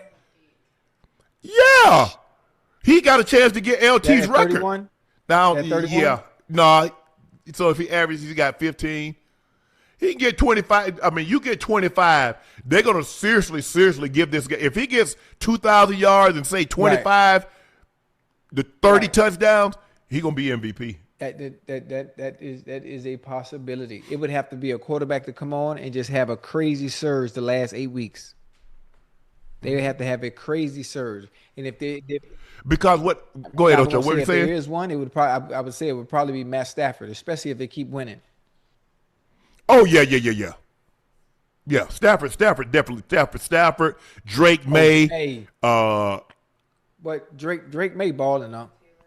But Drake May is balling. He wheeling and dealing down there in New England, boy. Wow. Jonathan Taylor has 2 more yards on 8 fewer carries than what Saquon had at the same time last year, but he has 7 more touchdowns. Crazy. So, and we know what we was thinking about Saquon at this point in time. And the thing is, you can't stack the line because they got a competent quarterback and they got receivers that can go get the football. You got a Tyler Warren, you got a Pierce, you got a Michael Pittman Jr., you got Downs. So you got guys. You can't just play 8 in the box. You really try to lead these guys one-on-one outside? No, not at all. So, hey, the funny thing about it is when you watch film, you see Taylor have games like he had last week. Hell, we in week 10. You already know where the ball is going. And he's still getting off and do what he wants to do. And I think there is a healthy balance. Obviously, Daniel Jones was a little shaky today. He was a little shaky last week. But outside of that, since week 1, he's been really good throwing the ball through the air. He's been really good at it. So there's a healthy balance that they do have, despite Jonathan Taylor having an impeccable season thus far. Teams are going to prove, all right, you're going to have to beat us through the air. We're not allowing you to run the ball. If we have to run a goddamn 4-6 bear defense, you finna throw that goddamn ball. Yeah, well, that's what's going to happen. But here's the thing. The thing that concerns me is that their tackles been getting their ass kicked. Hey, their tackles been getting their ass kicked. Who the hell is that goddamn left tackle? Hell, the right one, Smith. I forget the left tackle name. But both of them, not just the left one, the right one too. Both of them had got their ass handed to them today. Yeah. This is Indy's schedule next week. Oh, okay. Here's Indy's schedule: at Chiefs, Texans at home, at Jags, at Seahawks, 49ers at home, Jags at home, at Texans. Hey, that Chiefs game, they need to be able to move that to a primetime game, depending on what time it is. It's the morning game. It's a 1 a.m. game. Damn. Yeah, that's one supposed to be 4:30. I'm looking. They got the Colts play the 49ers. That's a Monday night game. Okay.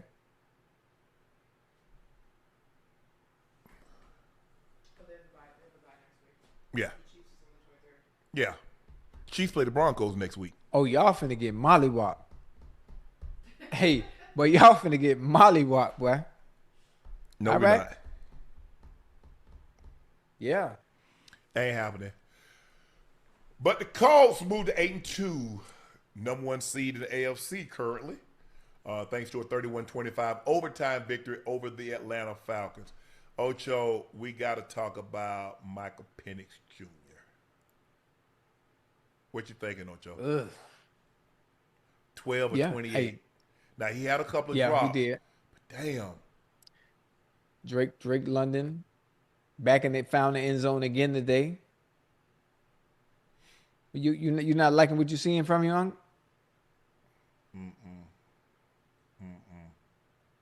Hold on, I was just on that game. Okay, there it is.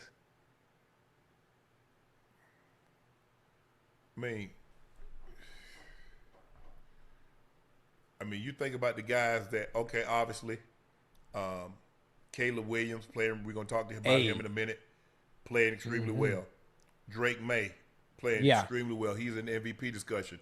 Jaden Daniels, last year, Offensive Rookie of the Year, playing well. Got to get healthy, got to be able to stay healthy. Bo Nix, having to be playing on a great team, especially defensively. Who else was? What other quarterback was taken? J.J. McCarthy. I mean, Ocho, 12 of 28. 177. He had a TD. The Drake, I mean, they ran the ball 29 times for 140 yards. BJ, Drake London cooked. Kyle Pitts, I think he can get more involved. Mooney had one, he dropped it. Bijan had 17 for 84. Yeah, look at the numbers. They averaging over 4 yards a carry. They are averaging damn near 5 yards a carry.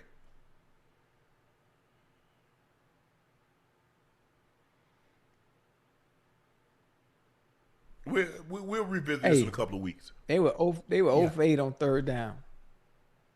Yeah. That ain't gonna cut it. No.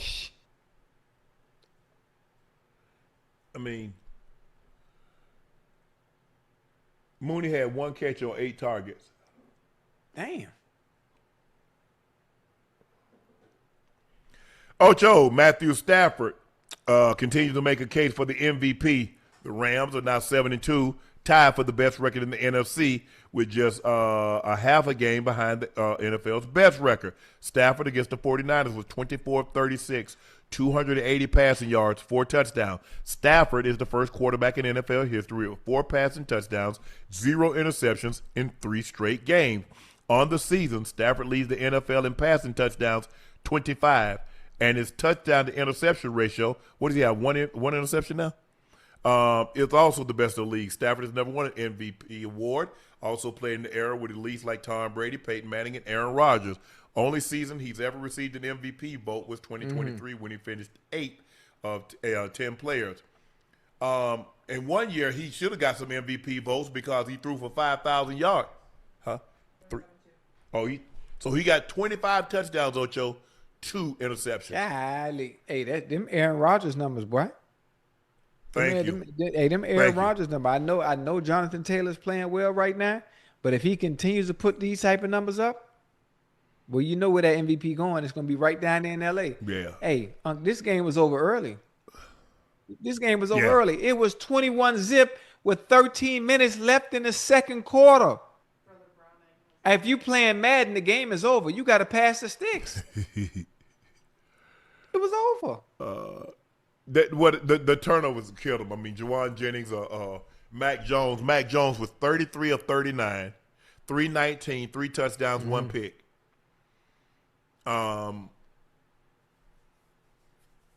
This is not hindsight. I said the 49ers should have stayed exactly where they are and took Mac Jones. Oh. They said stay right where you are and take Mac Jones. You don't have to give up that draft capital, but that's story to be told another day in time. George Kittle, 9 catches, 84 yards, a touchdown. Juwan Jennings, 6 catches, 71 yards, a touchdown. Christian McCaffrey had 8 catches, 66 yards. They didn't run the ball really well today. The Rams kind of got after them a little in the run game. But Matthew Stafford's dealing. When you got Puka and you got Devontae, they were cooking, boy. Still routing people up. They were cooking. Parkinson, tight end, touchdown. Allen, touchdown. They look, they're good. The Rams are good. I tweeted, Ocho, are we sure? Are we certain the Rams and the Seahawks aren't the best 2 teams in football? Are we certain that's not the case? Because we saw Seattle Monday night. We saw them was it Sunday night when they beat the brakes off the Commanders, and we know that. And then they turn around and do it. They have 35 at one half and 35. 73 points in 2 halves. Is there anyone that would want to argue the fact that they're not the 2 best teams, regardless of AFC or NFC? I mean, who would argue that fact? People might say the Patriots. Somebody still might believe the Lions. You know, But based on what I've seen, the Right. consistency wise, I think for me I think those are the two best teams for me. But Stafford, but for me, Drake May, and I think Drake May is playing unbelievable. But his numbers aren't comparable. No. I mean, you go look at Stafford, he's on pace to throw. So he has 8 games to go. So he's on pace to throw 50 touchdowns with 4 interceptions. How many yards does he have? So he's going to be over 4,500 yards. Unless somebody's comparable to that, they're not taking that award for him. Now, if Jonathan Taylor says goes rush for 2,100 yards and 25 touchdowns, now I think it's going to be a very close race. It's going to be a conversation, Unc, but you know how the NFL is. You know how it is. I think it would have to be an historical. I'm talking about historical Stafford has, numbers 2,100. for them to take it away from a quarterback. Yeah. And the thing is, I mean, and because he's putting these numbers out here, because remember, Ocho, the game against Jacksonville, he had 5 touchdowns and didn't have 200 yards passing. So he's putting up these numbers, and he's not having to do a whole lot late. They're just running the football. Kyron Williams, Corum, 30 carries, $126. Nice, smooth, easy. But no, Matthew Stafford looks good. He's looked as good as at any point in time he's ever looked. Rams gonna be tough. I can't wait. When the Rams play Seattle again?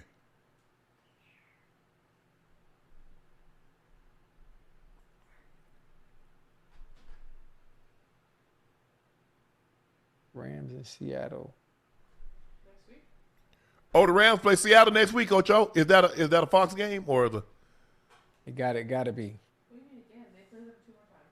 They haven't played them yet. That's what I'm saying. I'm asking, when do they play them? So next week, and then in LA, and then That's gonna be December in Seattle. that's gonna be a good game.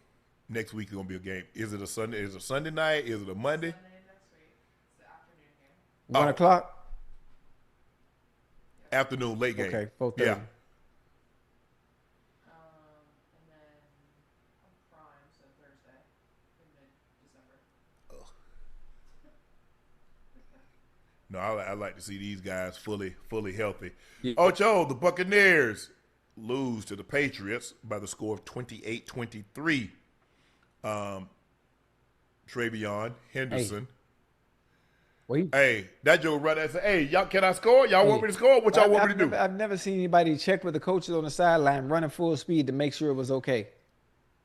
But he looking at it ain't his sideline right here. He looking They way over there. Yeah. Because most of the time, if they want you to go down, everybody be doing this. Yeah. But he's like, nah, go in there. He saw the closest. Drake May was 16 of 31, 270, 2 touchdowns, 1 interception. Travion Henderson, 14 carries, $147, and 2 long touchdowns. He had his long of 69. That was the one he was looking to see what was really going on. He took another one to the house. Mac Collins, old barefoot Mac, 6 catches, $104. Williams, 1 catch, 72 yards. House call, Stephon Diggs on 4th, I think it was 4th down. He ended up catching the touchdown, 5 catches, 46 yards, and a touchdown. Emeka Ibuka, 6 catches, 115, touchdown. K-Dot, 9 for 82. Terrence Johnson, 4 for 42, 2 touchdowns. They ran the ball decent, 21 carries, $113. Baker played exceptionally well again, 28, 43, 273, 3 touchdowns. Yeah, Drake. What does Drake May numbers look like? But Wait, you mean you understand why Mr. Kraft had to make a decision? Yeah. Yes, Gerard Mayo, I got the job, but this guy's just too good. I don't want anybody else to get him. Sometimes you got to make hard decisions. Sometimes. Yeah. If I was Bravo, I would have hoped. I'm not sure how their relationship is. I would have made sure to have Mayo part of that team, at part of the coaching staff.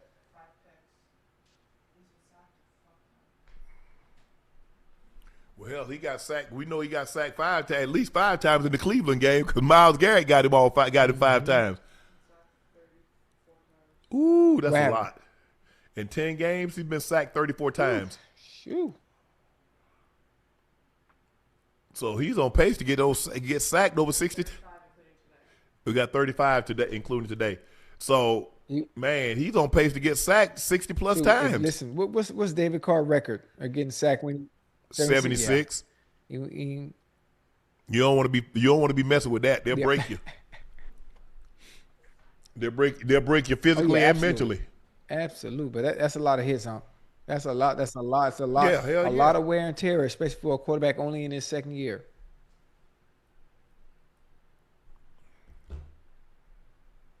The Bears rallied past the Giants for a 24-20 win. The Giants lost another winnable game, dropping to 2-8 this season, and calls for Brian Daboll's job has officially begun. Before leaving with concussion, Jackson Dart scored 2 touchdowns on design runs, becoming the first quarterback in NFL history with at least 1 rushing touchdown in 5 straight games. Ocho, by choosing Dart over Russ, it looked like Daboll brought himself some time, but has the momentum started to shift. Daboll's going to say, you know what he's going to say, Ocho? When my guy was in there, we had the lead. And I don't mean no look, Ocho. We got 20 plus years. We got 2 decades in the NFL. The offense, the defense, the coaching staff don't believe in Russ. You saw the momentum shift the moment he came into the game. You saw the momentum shift. Everything changes, huh? You have 2 different type of players. Therefore, you got to call the offense 2 different type of ways depending on who you have at the helm. That's just the way it is. Two different dynamics, 2 different players, 2 different skill sets. You have to call the game completely different. The things Dark can do, Russell can't. Not anymore. I mean, yeah, he once was able to move like that and extend plays and hocus pocus as they call it, you know. But he's just not that guy anymore. Huh? He's not that guy anymore. No. That sucks. Caleb Williams, 20 of 36, 221 touchdown. They ran the ball 28 times for 171 yards. Roma Dunze, 10 targets, 6 catches, 86 yards, a touchdown. Loveland, 4 catches, 55 yards. Luther Burton III, 3 catches, 51 yards. Caleb Williams was. Now you understand why they took him with the first pick in the draft. Remind me of myself. I wish he was a little calmer in the pocket. He's not as comfortable as I would like to see him in the pocket, because he can make throws on the move. But eventually, in order for you to win consistently and win championships, you're going to have to be able to throw the ball from the pocket. Yeah, hey. You're going to have to be able to do that. But Jackson Dart was playing well, 19 of 29, 242. No touchdowns, no interception, but he had 2 rushing touchdowns, and he had 6 carries for 66 yards. Ocho, I told you this. Man, I like to see my quarterback. I like to see my quarterback run. Ocho. He got to minimize that. He got to minimize that. He taking too many hits too early. He taking too many hits too early. Listen, I know you want to prove yourself. You want to show, hey, I'm tough too. I'm a bring it to you. You don't got to do that, man. Make a sound, wise business decision. Go ahead and slide. Go ahead and step out of bounds. Don't take nobody on. Enough is enough. Enough is enough. You're too exciting, and you are the one player. You are the one player offensively that gives the Giants fans hope. It gives your coaches hope that we can do something with him at the helm when he's healthy. You can't do nothing sitting on the bench. You can't. He got to protect himself. He got to get out his own way, and his coaches have to call plays to protect himself from him. Well, they call them design runs. My point exactly. So if you don't care about your quarterback running, I don't care about hitting his ass. It's the same thing. Look, it's the same thing they said about Cam. If you want to run your quarterback on quarterback power, I'm gonna treat him just like he's a running back. Hey, but two different situations. Jackson Dart ain't built like Cam at all. Nowhere near. And even Cam, you can't take them leaks. You can't survive taking them D tackles, those linebackers, everybody teeing off. I don't care how big you are. Yeah, them. You're not going to survive taking those hits like that. And the thing is, I'm not so sure Jackson Dart's going to be able to come back because they've already gotten fined. There have been so many times that he got dinged and they rushed him back into the ball game. Remember last time they fined the Giants, they fined Brian Daboll. I believe this is a situation, Ocho, he might have to miss a game. Probably, especially when Daboll went in that damn tent behind him trying to see when he was coming out to make sure they don't. He went there today? No, about last week when he got fined. That was last week. Week? Yeah, a couple of times. Because remember one time he wanted to call time out to be able to see he's okay. Was he go? Is he okay? I mean, does he have to miss a play, a snap? Now you see how important he is. Now you see how important he is for the offense. I think they realized how important it was. That's why they traded. That's why they did what they did to get it. He was their guy. They identified him very early on. That was their guy. It seems like a great decision. He's played really well. He has an infectious personality. The giant fandom love him. And if you win those over, you buy yourself some time. And I thought Brian Daboll had bought himself some time with Jackson Dart because he's playing well. They should have won the game against Denver. They should have won the game. They had the Saints, and then they just started turning the ball over, pick sixes and scooping scores. But I do think they found their quarterback with Jackson Dart.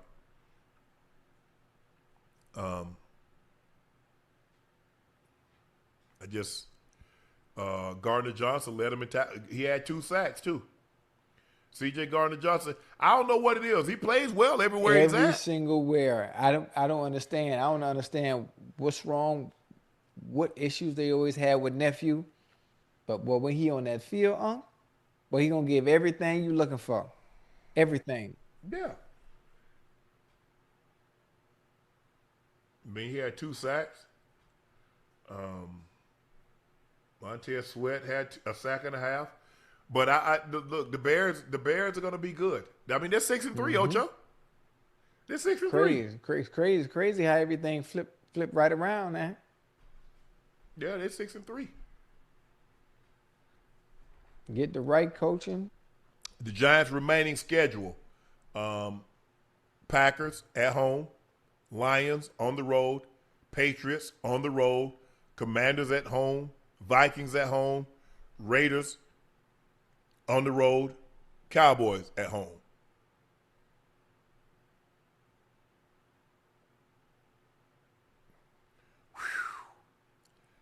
It's tough with them, man. Oh, that's a they play the Patriots, and they play the Patriots on a Monday night. That's coming up soon? December 1st. Oh, yeah. December 1st. Ocho, DeMarcus Lawrence had scored 2 defensive touchdowns on plays that seemed so similar to each other. Same guys forced the fumble. D-Law, Johnny on the spot picks it up. But D-Law returned 2 fumbles for touchdown, became the 6th player and the 6th player since at least 1991 with 2 defensive touchdowns in the first half of a game. Seahawks finished with 5 sacks while playing without injured starters Julian Love, Josh Jobe, Ernest Jones IV, and Jaron Reed. They got after Jacoby Brissett. Absolutely. They got it. Absolutely. Ocho, me and you talked about this.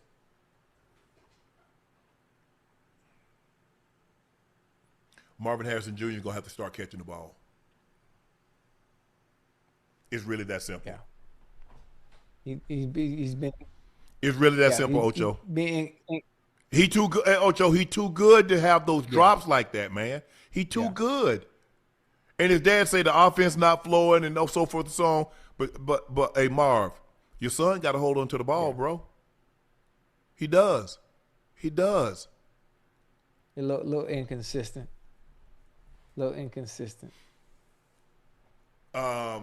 Jacoby Brissett was 22 of 42, 258, 2 touchdowns.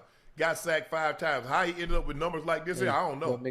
Because hell, it seemed like every time in the first half he dropped back the pass, they was on his ass. Hit. McBride had a day. McBride had McBride, I mean, look, he one of the better tight ends. 9 catches, $127, 1 touchdown on 13 targets. DeMarcado, 3 for 40 on 4 catches. Marvin Harrison Jr., Yes, sir. Ocho, 3 catches, 12 targets. Oof. Hey, they were trying to get him that rock, boy. They were trying to get him that rock.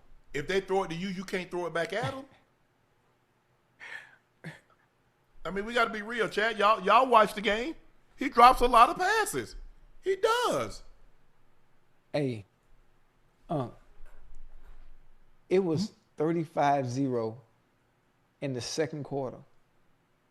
Yes. It was 8 minutes left in the second quarter. It was 35-0. This is an NFL game. I mean, when Arizona played the Cowboys last week, man, we was hooping and hollering, excited. Oh, they're probably not going to start Kyler Murray. They felt Jacoby Brissett was the better option going forward. He looked good. But you see what happened when you go against a real team with a better defense? With a real defense, and they coming to get you. You got maybe 2.5 seconds to get that ball out your hands. And that's about it. And that Seattle offense. They didn't have to do but Ocho. Sam Darnold was 10 of 12 for 178 yards. Hey. This man threw the ball 12 times, Ocho, in an NFL game.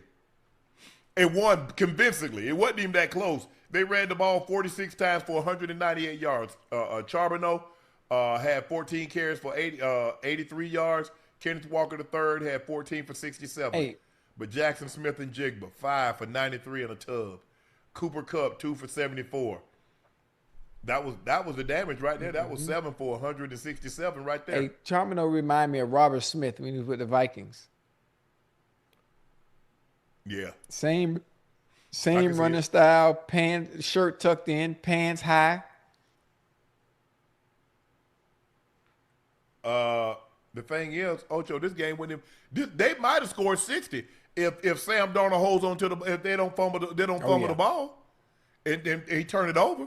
This game could have easily been 50 to 10, 50 something with a 56. Man, the coaches would have been fighting on the field after the game if they ran that score up like that. They wasn't running it up, Ocho. All they had to do was not turn it over. That was a good game. Hey, Seattle looked good, man. On both sides of the ball. Yeah. Seattle looked good, man. They look good. Their defense get after you. And think about how many starters they had out. Julian Love starter. Josh Jobe starter. Ernest Jones the fourth starter. Jaron Reed. That's 4 starters. And they had a performance like this today. They good. They good. They can run it. They can throw it. They can get after the quarterback. And now they got Waddle and they got Spoon. Spoon, nice. Woolen. We'll find out a lot next week because they got the Rams. They ain't gonna be put to the test because you got Devontae and Puka. Hey, where they playing at? In LA. Well, let's go to the game. I hit Stan. We get courtside. I'm good. Hey, you don't never want to hang out with me, boy. I tell you about. I don't want to hang out at the game. I tell you about black folk, boy. Y'all be killing me. Hey, I told you I'm coming down to visit you in the off season. Where we gonna wait all the way to the off season? Yeah, we working now. Man, you need to learn to live a little bit, man. You can come down here right now. We could do the show, like in the same house. I think the people would love to see that. We. I don't think they love side by side. And plus, I got to, I got to take a few trips. I got to do some stuff for some other stuff. So, I got to save my. Okay. Ocho, backup quarterback Davis Mills and the Texans overcame a 19-point fourth quarter deficit to stun the Jags. It's the second largest comeback in franchise history, only behind the 21-point comeback win over the Chargers in 2013. It's the first time the Jaguars had led by 19 points in a game and lost. Before today, they were 53-0 in such games, including the playoffs, and were the only current NFL franchise that had won each such game. Hey. Man, Trevor Lawrence, man. Hey, hey, Unc, he's the answer, but he had a bad day today though. Yeah, but far too many of these. He had it. Remember the Rams game over there? What were they in London? Yeah. He stunk that one up. He stunk it up. He just need a little bit more. Ocho, 13 of 23, $158. 8. Ocho, they barely had 200. I don't know. They had 250 yard passing. Hey, that fourth quarter was bad, Unc. But the Texans outscored the goddamn Jaguars 26-0 in the fourth quarter. One quarter. Yeah, that's how we did. That's how we did it. You know, we scored 33 against the Jags. In a quarter? 33 in the fourth quarter. We were down. How many possessions y'all had? 3 or 4? Don't worry about it. Enough to score 33 points. They must have turned the ball over twice. I tell you what. I know what we did to them Bengals. Who? I wasn't playing. Was I? We the one that got Jake Browning on the bench. Made him trade for Joe Flacco. Here's where you lost the game at, Jags. Texas was 10 or 15 on third down. Hey, super duper efficient. Super duper efficient. I'm trying. They had 69 plays. You had 55 plays. They had 11 drives. You had, but they averaged 6 yards per play. You averaged 3.9. That's crazy. Oh, 26. See, like the Jags spent a lot of effort to beat the Chiefs. Remember, they had to go. Didn't they go to overtime to beat the Raiders last week?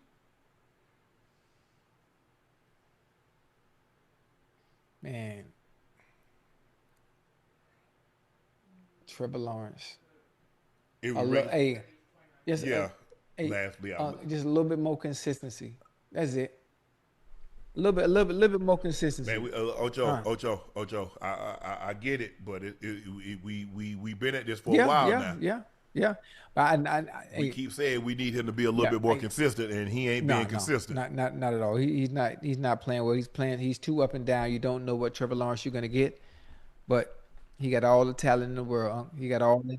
Oh, he can make every throw. He's athletic. He got all the intangibles. He got a big time arm. Exactly what you look for in a quarterback, a franchise quarterback. But you just want him to have a string, be able to put him back to back, to back to back. If you're gonna have errors, let's minimize them. He's having one too many. There's no way a team is supposed to be able to come back in a game like this and score 26. 26. As a quarterback, you're supposed to give me my best chance to win. Not just win, but at least compete week to week. You playing against the backup quarterback? But that defense, man, they saw that. Hold on, man. We stopped it. We got a touchdown. Hey, let's hold them again. Let's hold, man. Hey, Anderson Jr. and the guy they got from Minnesota. What's his name? Daniil Hunter. Daniil, yeah. Ooh. Hey, them boy, nice boy. Ooh. Hey, they coming to the party. Invitation or no invitation? Yeah. Remind you of somebody else you know, huh? old Bronco Who country. That? Benito? Old Bronco country. Benito, Zach Allen, Cooper. Yeah. We still ain't got nobody. Hey, we ain't got nobody within 10 sacks of us. Man, we don't have. Hey, we do. They might catch you. Who? They ain't had their bye yet. Oh, okay. I don't think we had our bye yet either. Well, we played 10 games. Hey, y'all defense is real good though. Like yeah. And we ain't even got Pat. Really good. Once we get Pat back, I'm talking about like really good. Oh, I D legit. I D legit. You got to get that offense going. Our offense stresses them a lot. You got to get that offense going. We definitely got to get the offense going. But that was a good game. I watched this through its entirety. Man, my cable bill gonna be like $600. All these damn channels I got to get to watch these games. Wait, just use YouTube. You don't Rookie, use huh? NFL Red Zone? Man, no Okay. comment. Rookie Tyler Shook threw 2 touchdowns to earn the Saints' first win as they defeat the Panthers 17-7. It marks the 8th time in 9 starts this season that Bryce Young was limited to fewer than 200 passing yards. Panthers coach Dave Canales described the loss as frustrating. Yeah, you lost to a team that had one win coming into this ball game, and y'all look See how funny terrible. the NFL is? You see how week to week, ain't no telling what's gonna happen. Ain't no listen. If you was a gambling man again, I'm gonna say it again. If you was a gambling man and understand the game of football, and you was betting, you betting on the Panthers to win this game. You betting on the Panthers to win this game based on how they look this season. They've surprised us. They surprised y'all. They ain't surprised me because I said this is how they was gonna look. But today, if I had put money down, I would have bet the house on them to win today. The Saints, who've only won 1 game, ain't no way in hell. Ain't no way in hell. Yeah. And they're home. Nah. Hey, but there's a reason they say any given Sunday. And this is a visual representation of exactly what that phrase means. Bryce gonna have to get it together, Ocho. Would you say he got to get it together? He gonna have to get it together.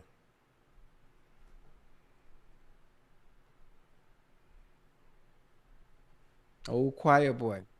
I think next year is gonna be make or break for him. I'm not sure they pick up that option, that 5th year option. I don't think they're gonna do that, but next year is gonna be huge for him. He's gonna have to have the best year of his career. Yeah. And the mere fact that he's not about to get no $300 million deal tell you everything you need to know. They don't see. But give the Saints credit. Alvin Kamara ran the ball, 22 rushes, 83 yards. Chris Olave had his best game of the season, 5 catches. You saw that one? You saw that one-hand catch he had? Johnson, 4 catches, 92 yards on a touchdown. Kamara, 3 catches, 32 yards. But they played well. They played extremely well. The defense did a great job of getting after Bryce Young. They stymied Rico, 23 carries for 73 yards total for the Carolina offense. That's not nearly good enough. That's not nearly good enough. It hurt them that they fumbled the football. When he fumbled the football, what's the guy from Horn? Jimmy Horn. Jimmy. He fumbled the ball and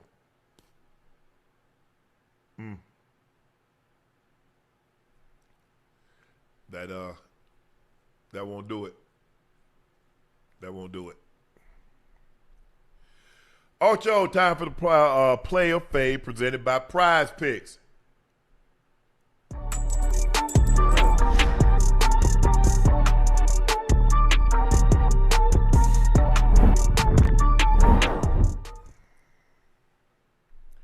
Jalen Hurts, more than 226 combined yards, rushing and passing. Tomorrow? Monday night? Yeah.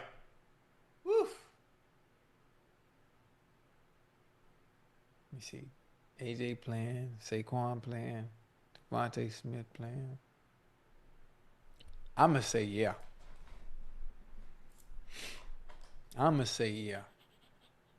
I know one thing. They better establish that goddamn run. Cause they coming. Boy, they coming. I'm gonna agree. I'm gonna say yeah too. Romeo Dobbs, 52.5 receiving yards. What you thinking? I'm going over that. Man, with Mitchell? Yeah. And DeJean? But listen, they putting Dobbs in positions to make them plays. He in the slot, he going in motion. Hey, you doing a little everything. Okay, how about this here? A.J. Brown, more than 58 receiving yards. You know what? I don't even know. I'm going to be honest with you. I don't know either because he didn't play the last game, and I don't know how healthy that hamstring is. Hey, that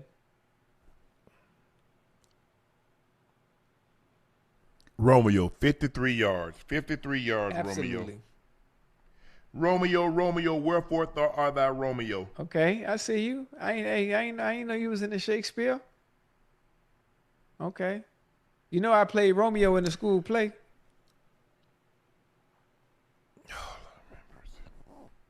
Yeah. Man, I'm trying to win some money, Ocho. You over Nah, I here ain't bullshit. I'm bullshitting. just telling you. Because you said Romeo. I'm just telling you. I played Romeo. I'm gonna say Dobbs have 53 yards. I said that. I'm gonna AJ 58 yards. He needs 58 yards. I don't know, boy. Ain't no telling. It ain't. You asked me about it. I'm gonna say no. I'm gonna say less. Josh Jacobs more than 3 receptions. Yeah, they normally run 2 screens more than. Damn. So if he gets 3, that's a win for me. I'm gonna say yes. Download to win $25 to win $100. Download the app today. Use code Shannon to get $50 in lineups after you play your first $5 lineup. It's good to be right. All right, we're going to get you out of here on this one. Now it's time for our final segment of the evening. It's time for Q&A.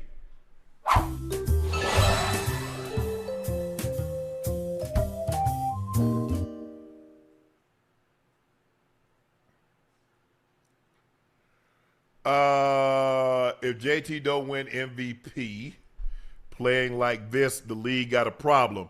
And besides, that 2-point play, Sauce had London 2 catches, 26 yards, clamps. Go, Yeah, Colts. yeah. Sauce had a really good game. Really good game for them to have such a short time being there, getting acclimated to the defense.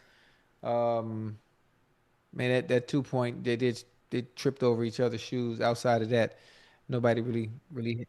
Was that a 2-point? Was that a Yeah, that's 2-point it. play? Yeah. And look, it's gonna take, bro. I mean, so I understand what everybody's saying, but when these quarterbacks putting up such gaudy numbers, what you gonna do with a quarterback with 50 touchdowns, 4 interceptions, and they win their division? Yeah.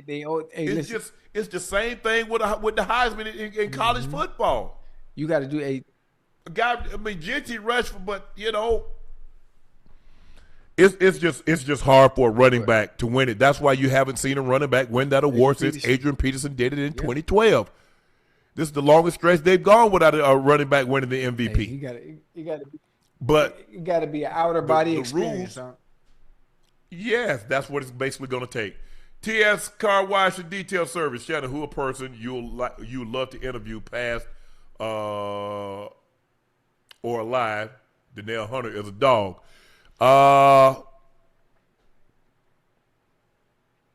Eddie Murphy. Hey. Richard Pryor. Ooh.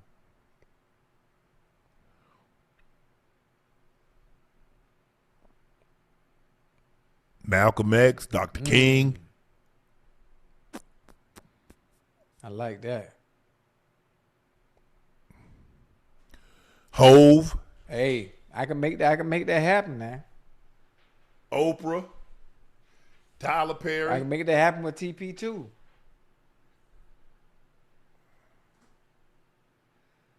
Michael Jordan. Kobe.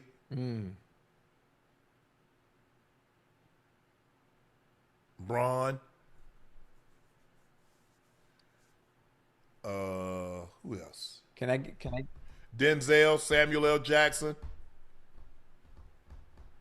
Anybody? You want to know my 3? You want to know my 3? You know who else I want? You know what? Who I want to interview? President Trump. Hey, that'll ruffle some feathers there, boy. That'll ruffle. You know, I want to interview. If I had a show, similar to like Club Shay Shay, past dead or gone, number 1 would be Frank Sinatra. Okay, I can see that for you. Frank, man, if I could a chance to sit down with him, that would be a joy. Present time, like today, still alive, who I'm a huge fan of, Daniel Day-Lewis. Huge, Okay. I'm talking about a huge fan of all this work. There will be blood. Yes, Lincoln. Gangs of New York. I mean, the list goes. My left foot. The list goes on. And the third person, like I would, like have to sit down with. It would really be dope.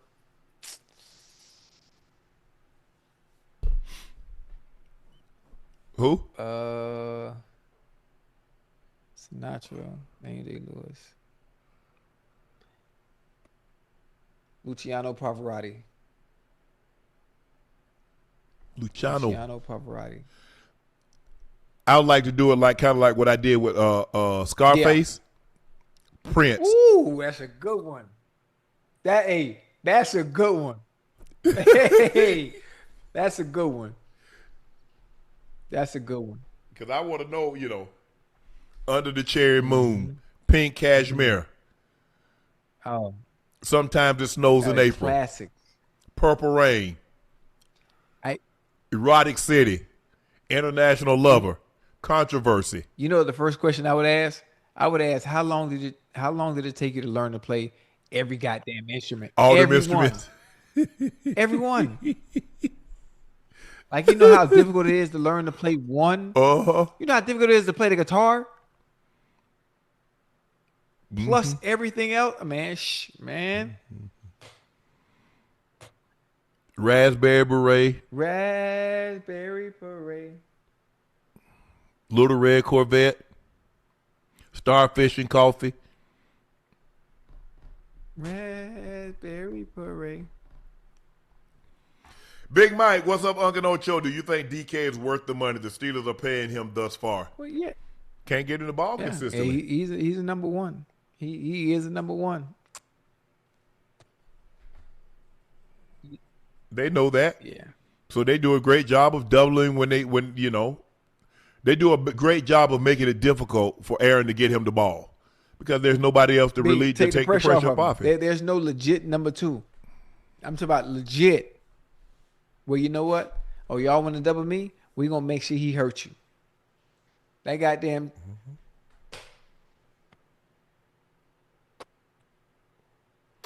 Philip Turner says Steelers last week, super flunky. Yeah, and it's not going to get either because they still got the Ravens twice. Shoot, they got us once. Because we already beat them. And y'all already beat them. That's what we do. That's what we going to do to y'all, too. Oh, we already done beat Yeah, y'all. we gonna win the next. Oh, you talking about the Ravens? We gonna win the next one. Man, Kaylin Blakemore said, "What's up, Unc and Ocho? Okay, you shout out my mom. Her name is Erica. She has a great ending to this year and raising two beautiful children. Love you. You're the best. Yes, Erica. Kaylin wanted to wish you. He just wanted to say, you know what? My mom, she's been amazing. And I just wanted her to know that she's amazing. So, Erica, if you're watching, you're amazing. You're doing a great job raising two beautiful children. And I can't thank you enough. Because that's what Kaylin wants you to know, how special you are. So, Kaylin, thank you for watching. Thank you for your support. And, Erica, enjoy the rest of 2025. Hella E, if you need a babysitter, holla at your boy. Alejandro Castro, y'all been to the Rose Bowl flea market or played there? No, I have not. What's going on at the Rose Bowl flea market that we need to know flea about? Market, huh? You know what the flea market is? You ain't never been to Slauson Swap Meet? Yeah, No. boy, the flea market be hitting, boy. I used to love, back then, we used to wear the big white tees. Yeah, I used to get my big white tees when I was at Santa Monica Junior College from the Slauson Swap Meet, man. I'm assuming, the Rose Bowl flea market is something like that. Yeah, I'm assuming too. Terry Bullard said, "Okay, chat. If you down with Unc and Ocho, let's flood the chat with a hashtag 85 love hashtag 84. Yeah, do that. We greatly appreciate that." Tito Davis said, "Blaming the Steelers defense tonight is foul. Colts and the Seahawks not legit. To me, Seahawks got to beat Rams next week for me to believe them. The Colts got to beat the Chiefs. Okay? Then when they do that, you're going to say, well, you're going to say they only beat one good team. We know how this works. All you can do is beat people on your schedule. I think they have the quarterback play. They have the defense. They have the offense that they can run the ball. Jonathan Taylor, they're not one-dimensional. Now, look, I need the Colts to get Buck back because Buck is their best defensive player. Buck? DeForest Buckner. So when he comes back, and now you pair him with – but I think the Colts and Seahawks are legit. I do. I think the Rams are legit also. So we'll find out. Like I said, that's the thing, Ocho. We got 7 games. Most teams got 7 and 8 games to go. So we're going to find out in the next month. Arthur Murray Jr., Seahawks over the Rams next week. 2 picks plus 5 sacks. Okay. Who that chasing the 09? What about Tyler Shook performance versus the Panthers? Thought he played well. That's what you got to have. Who that chasing 09? I know you don't think he's the answer though. No, I don't think either one of them. But based on the way he played well today. I don't need to move forward. I don't need to look too far back. You ask about today, and I thought he played well. 19 of 27, 282, 2 touchdowns, and he didn't turn the football over. So you can't ask for anything better than that. Philip Turner, I need Danny to stop fumbling. Just be Alex Smith. Yes, you do. You can't turn the ball because you pay double for those come playoff times now. Now the likelihood you're probably not going to face a quarterback that's Penix Jr. You're gonna probably get my homeboy. Yeah.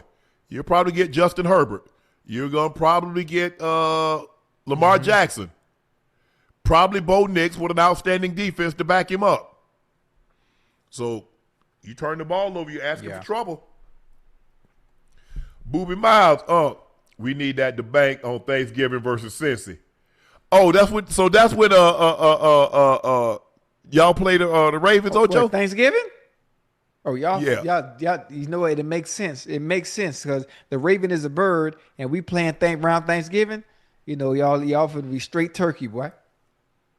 Yeah, y'all finna be straight turkey, boy. I wonder if we were playing at M&T Bank. Okay, 3 games. Packers at Lions. Right. Chiefs at Cowboys. Bengals at Ravens. Ooh, yeah, we got that Thursday. It's crazy. What Thursday game? Packers at Lions, Chiefs at Cowboys, Bengals at Ravens.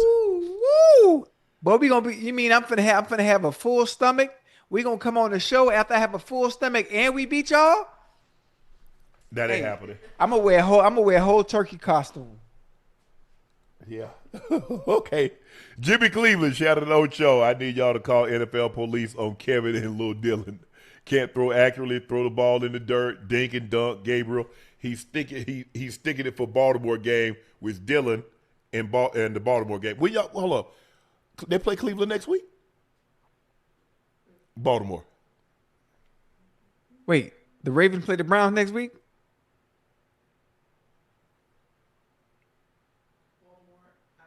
Baltimore at Browns. Hey, now listen, I know you're gonna say, "Oh, we finna beat the brakes off of them." Dylan Gabriel's not the answer. He's not playing well. Watch the Browns win that game. You can hope that, but that ain't happening. Saying, it's the flow. Yeah, Myles Garrett's have 10 sacks. It's the flow of the season, It's the way it happened. Listen, the Dolphins was playing the Bills. Everybody named mama, oh, the Dolphins bad this year. They only won 3 games. Oh, the Bills finna whoop them. Well, I guarantee you. Wow, next week. Yeah. That ain't happening, Ocho. I know that's wishful thinking. Triple X Cop Sanity says on December 21st, Ocho's going to have half a Bengals jersey, half a Dolphins jersey. Sold together. Hey, that's Christmas time. No, 4 days before Christmas? Woo. You started Christmas shopping yet, Unc? Yeah, I already told him. Ain't nothing coming out. Merry Christmas. Dr. Frank A. L. Bellamy said, hey, fam, just saying hello. Y'all doing good? Doc, we doing amazing. better than your Cowboys. Hold on, who the Cowboys play this week? This week? This week?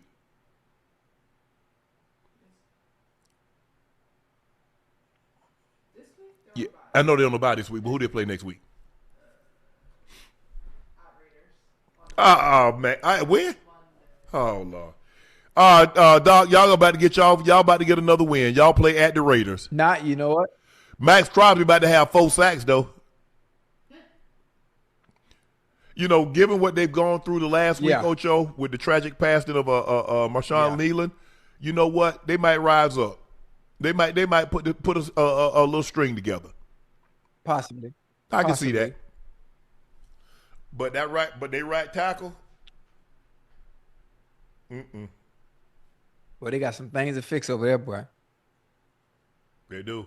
True and infamous 73. Justin Fields was 3 of 5 for 5 yards in the first half. God. Bro, an old man can throw the ball more than 10 yards.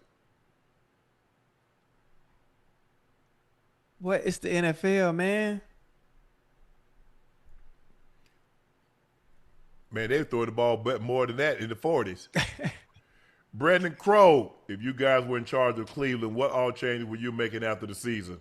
The incompetence at all levels is too much. Can't run that back. Nope. I'm cleaning the house. I'm cleaning the house too. Matter of fact, if I had the money, I'd buy the Browns.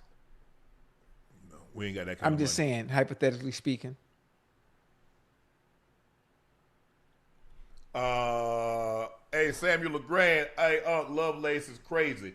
Loveland, I think that's his name. That's what we corrected that, but okay. Yep. Appreciate that. Christopher Evans Jr., Trey Henderson looking like Lightning McQueen versus Tampa. Big win for us. Got to keep it going. Bro, he got speed now. Who that? Oh, he can pick him up and put him down. He did. That was very, very, very impressive. Just minimize the turnovers. Yeah. But Bravel is a guy I would like to play for. He got that team playing very well. Goddamn, Drake May is the real deal. Philip Turner said, just make it MVQ, most valuable quarterback, not MVP. Only them can win. That seems to be the case right now, bro. It really does. Because you go back and look at what Adrian Peterson won. Look at who his quarterback was Christian Ponder. Look at his stats. Look at Adrian Peterson. Hey, that was one hell of a season, though, bro. Yes. But let's just put together Peyton Manning's 5,000-yard season with 50 touchdowns. He win an MVP? No. Mahomes, 5,050 touchdowns, 10 interceptions. He win an MVP? No. When Lamar Jackson had 40 touchdowns. I mean, you look at these guys' numbers, Ocho. Josh Allen got 35 passing touchdowns, 10 rushing touchdowns. It's going to be hard. It's going to be hard for a running back to win. I'm not saying it can't be done. Jonathan Taylor break Eric Dickerson record, has 25 or more touchdowns. He's going to win the MVP. You heard it here first. Nunez, Unc and Ocho, is there going to be a Nightcap World Cup edition next year? Messi's going back to back, Ocho. You and Milan taking it all this year, Ocho. We'll see. That's Ocho expertise. I'm gonna have to get somebody on here with Ocho to do Nightcap World Cup edition. Mike Banks said, me and Coach Johnson at it again. I like well done steak. He likes medium rare. Am I tripping? Hell yeah. Nobody want that damn hockey puck. Medium rare? I like mine medium. I like mine medium well. Butterfly, little butter. Sometimes you can get it medium plus, but just give me medium. I don't want it rare. I don't want it medium rare. I want medium. Okay. I mean, Ash won't hurt. The good vet could have saved it. You know what I'm saying? Nah, I'm good. Sam Black, my Pat segments are getting shorter and shorter. Sam. Now, hey, look, you guys are real. I mean, this is why Mr. Kraft made that decision. But it all turned around I believe Coach Belichick might have could have held on to that job. But it's pride. You're going to take two guys that's never called offensive plays. See, that's where the arrogance come in at. You're going to take two guys. One was a special teams coach, never called a play except return left, return right, block left, block right, and then a defensive coordinator, and you're going to have them call offensive plays. After your guy goes to the Pro Bowl, after your guy goes 10-6, and you win a playoff game, and this is what you do to him? It was his arrogance. Yeah. It was his arrogance. Mac Jones can play. I'm not saying he's the second coming of Tom Brady. Hell, I don't believe Drake May is the second coming of Tom Brady. But you see the difference between Drake May when Drake May got Josh McDaniels calling plays for him versus Mac Jones getting Joe Judge and what's the D coordinator for him? What's his name?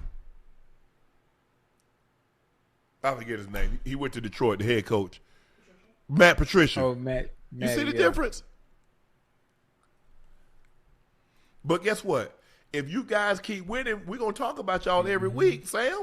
Red Eye, first powerlifting competition. Soon, any advice? Yes, be conservative on your first lift. Be strong, like me. Make sure you got all. Make sure everything is what it's supposed to be. Get your rest. You're gonna get plenty of time. I mean, hey, man, them powerlifting meets, man, them things be taking forever. You live once, you might not live again for another 15, 20 minutes.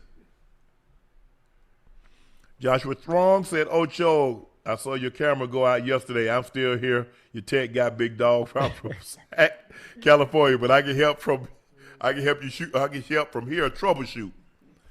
Ocho, man, he don't take no for an answer.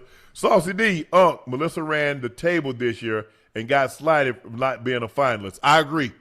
1,000%. How's Melissa Jefferson? She lost one race all year long. She got the fastest time in the 100 meters. She swept the world championships in the 100 and 200, and she was on the winning 4x1. And you mean to tell me she's not? Listen, this is not a knock on any of the women that was nominated, but she got to be a finalist. If she's not a finalist, I don't know who is. She should have been a finalist. You get no qualms from me. Sid doing what she did in the 400 meters, I can understand. She challenged the record that many thought would be unbreakable, untouchable. Her, Paulino, Nasser El Sawi. That was a race for the ages. You had two women go under 48 seconds when you had only had two women ever go under 48 seconds. And you had two go, and Sid goes 47.78, which is not a tick off of that 47.60 by Matarina Coke. But, yeah, Melissa definitely should have been a finalist. She absolutely should have been a finalist. And this is not a knock on Femke. Femke is going to go up to the 800 meters. She says she's not going to run her specialty, which is the hurdles. She's going up to 800. But we know if Sid is in that, she ain't winning no world championship. And she ain't going to have all those fast times. Sid is focusing on something else. Sid says, you know what? I want to be the greatest. I want to be – right now, that's Shelly Ann Fraser-Price. Shelly Ann Fraser-Price is the greatest female track and field athlete there is. You look at what she's done in the Olympics. You look at what she's done in the World Championships. And you look at the longevity in which she's had. She's the best. But if Sid holds the world record in the 400 hurdles and the 400 meters, and she wins a gold medal, yeah, that's it. That's enough for me. That's enough for me. And I still believe she's gonna go back to the hurdles and go under 49 because now what we know, because we had never seen her run 48 before in the open four. She's run sub 48, which lets her know she can run sub 50 in the hurdles. She goes sub 50 in the hurdles. She's already gone sub 48 once. She gets that world record. And she might double. She might do both of them in 28. If they give her enough time, in between the recover. It's on. Laura Sterling, Can you wish my wonderful mother and a recent cancer survivor, Miss Nettie Morris, a happy 83rd Miss birthday? Nettie. Yes, we can, Laura Sterling.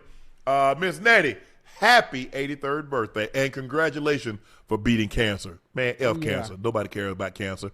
We wish we could eradicate it, but unfortunately we haven't found a way to wipe it out, but we're trying. But Miss Nettie, happy Birthday. 83rd birthday. And guess what? Many more to come. Congratulations on beating cancer. Double A, greetings from Tijuana, Mexico. This show is the best. One question, how important is an O-line, and how can you tell an outstanding offensive line O-line talent? Ooh. Or it is of the utmost importance? Hey, It is the most important thing you can have on offense. Because I don't give a damn who your quarterback is, because if they can't block for you or open holes for the running back, you ain't doing nothing. Games are won in the trenches. Games are won and lost in the trenches. Your front line, your back, your defensive line, either way. Everything starts there. Yeah, that is the most important. Thank you guys for joining us for another episode of Nightcap. I'm your favorite Unc, Shannon Sharpe, and my partner and co-host, that's Liberty City's own, that's Chad Ochocinco Johnson. Please make sure you hit that subscribe button. Please make sure you hit the like button and go subscribe to the Nightcap podcast feed wherever you get your podcast from. Thank you, everyone, for your support and your continued support. Make sure you check out Shea by Laportier. Just head over to LaportierCognac.com if you cannot find it in a city or a state near you. Please drink responsibly and stay safe. Go follow my media company on all of its platforms, Shea Media, and my clothing company, 84, with 84 being pinned in the chat. We want to thank our very special guest, De'Von Achane, for joining us tonight. The Chargers beat the Steelers by the score of 25-10. Lions double up the Commanders 44-22 as Dan Campbell takes over the play calling. Ravens beat the Vikings, run their record to 4-5, and have won 3 straight after starting 1-5. Who else did something today? Browns lose to the Jets 27-20. Kevin Stefanski said they're sticking with Dylan Gabriel. Jonathan Taylor runs for 244 yards and 3 touchdowns as the Colts win in overtime 31-25. Matthew Stafford throws for another has 4 touchdowns, no interception, as they beat the 49ers. Matthew Stafford has 3 straight games in which he's thrown 12 total touchdowns, 0 interceptions. So 3 straight games with at least 4 touchdowns and 0 interceptions. That's the first time that's been done in NFL history. Patriots beat the Buccaneers 28-23. And the Bears rally past the Giants 24-20. Thank you guys for joining us. We'll see you tomorrow night after the Packers-Eagles game. I'm Unc. He's Ocho. We're out. Thanks for joining us. We'll tomorrow. See you.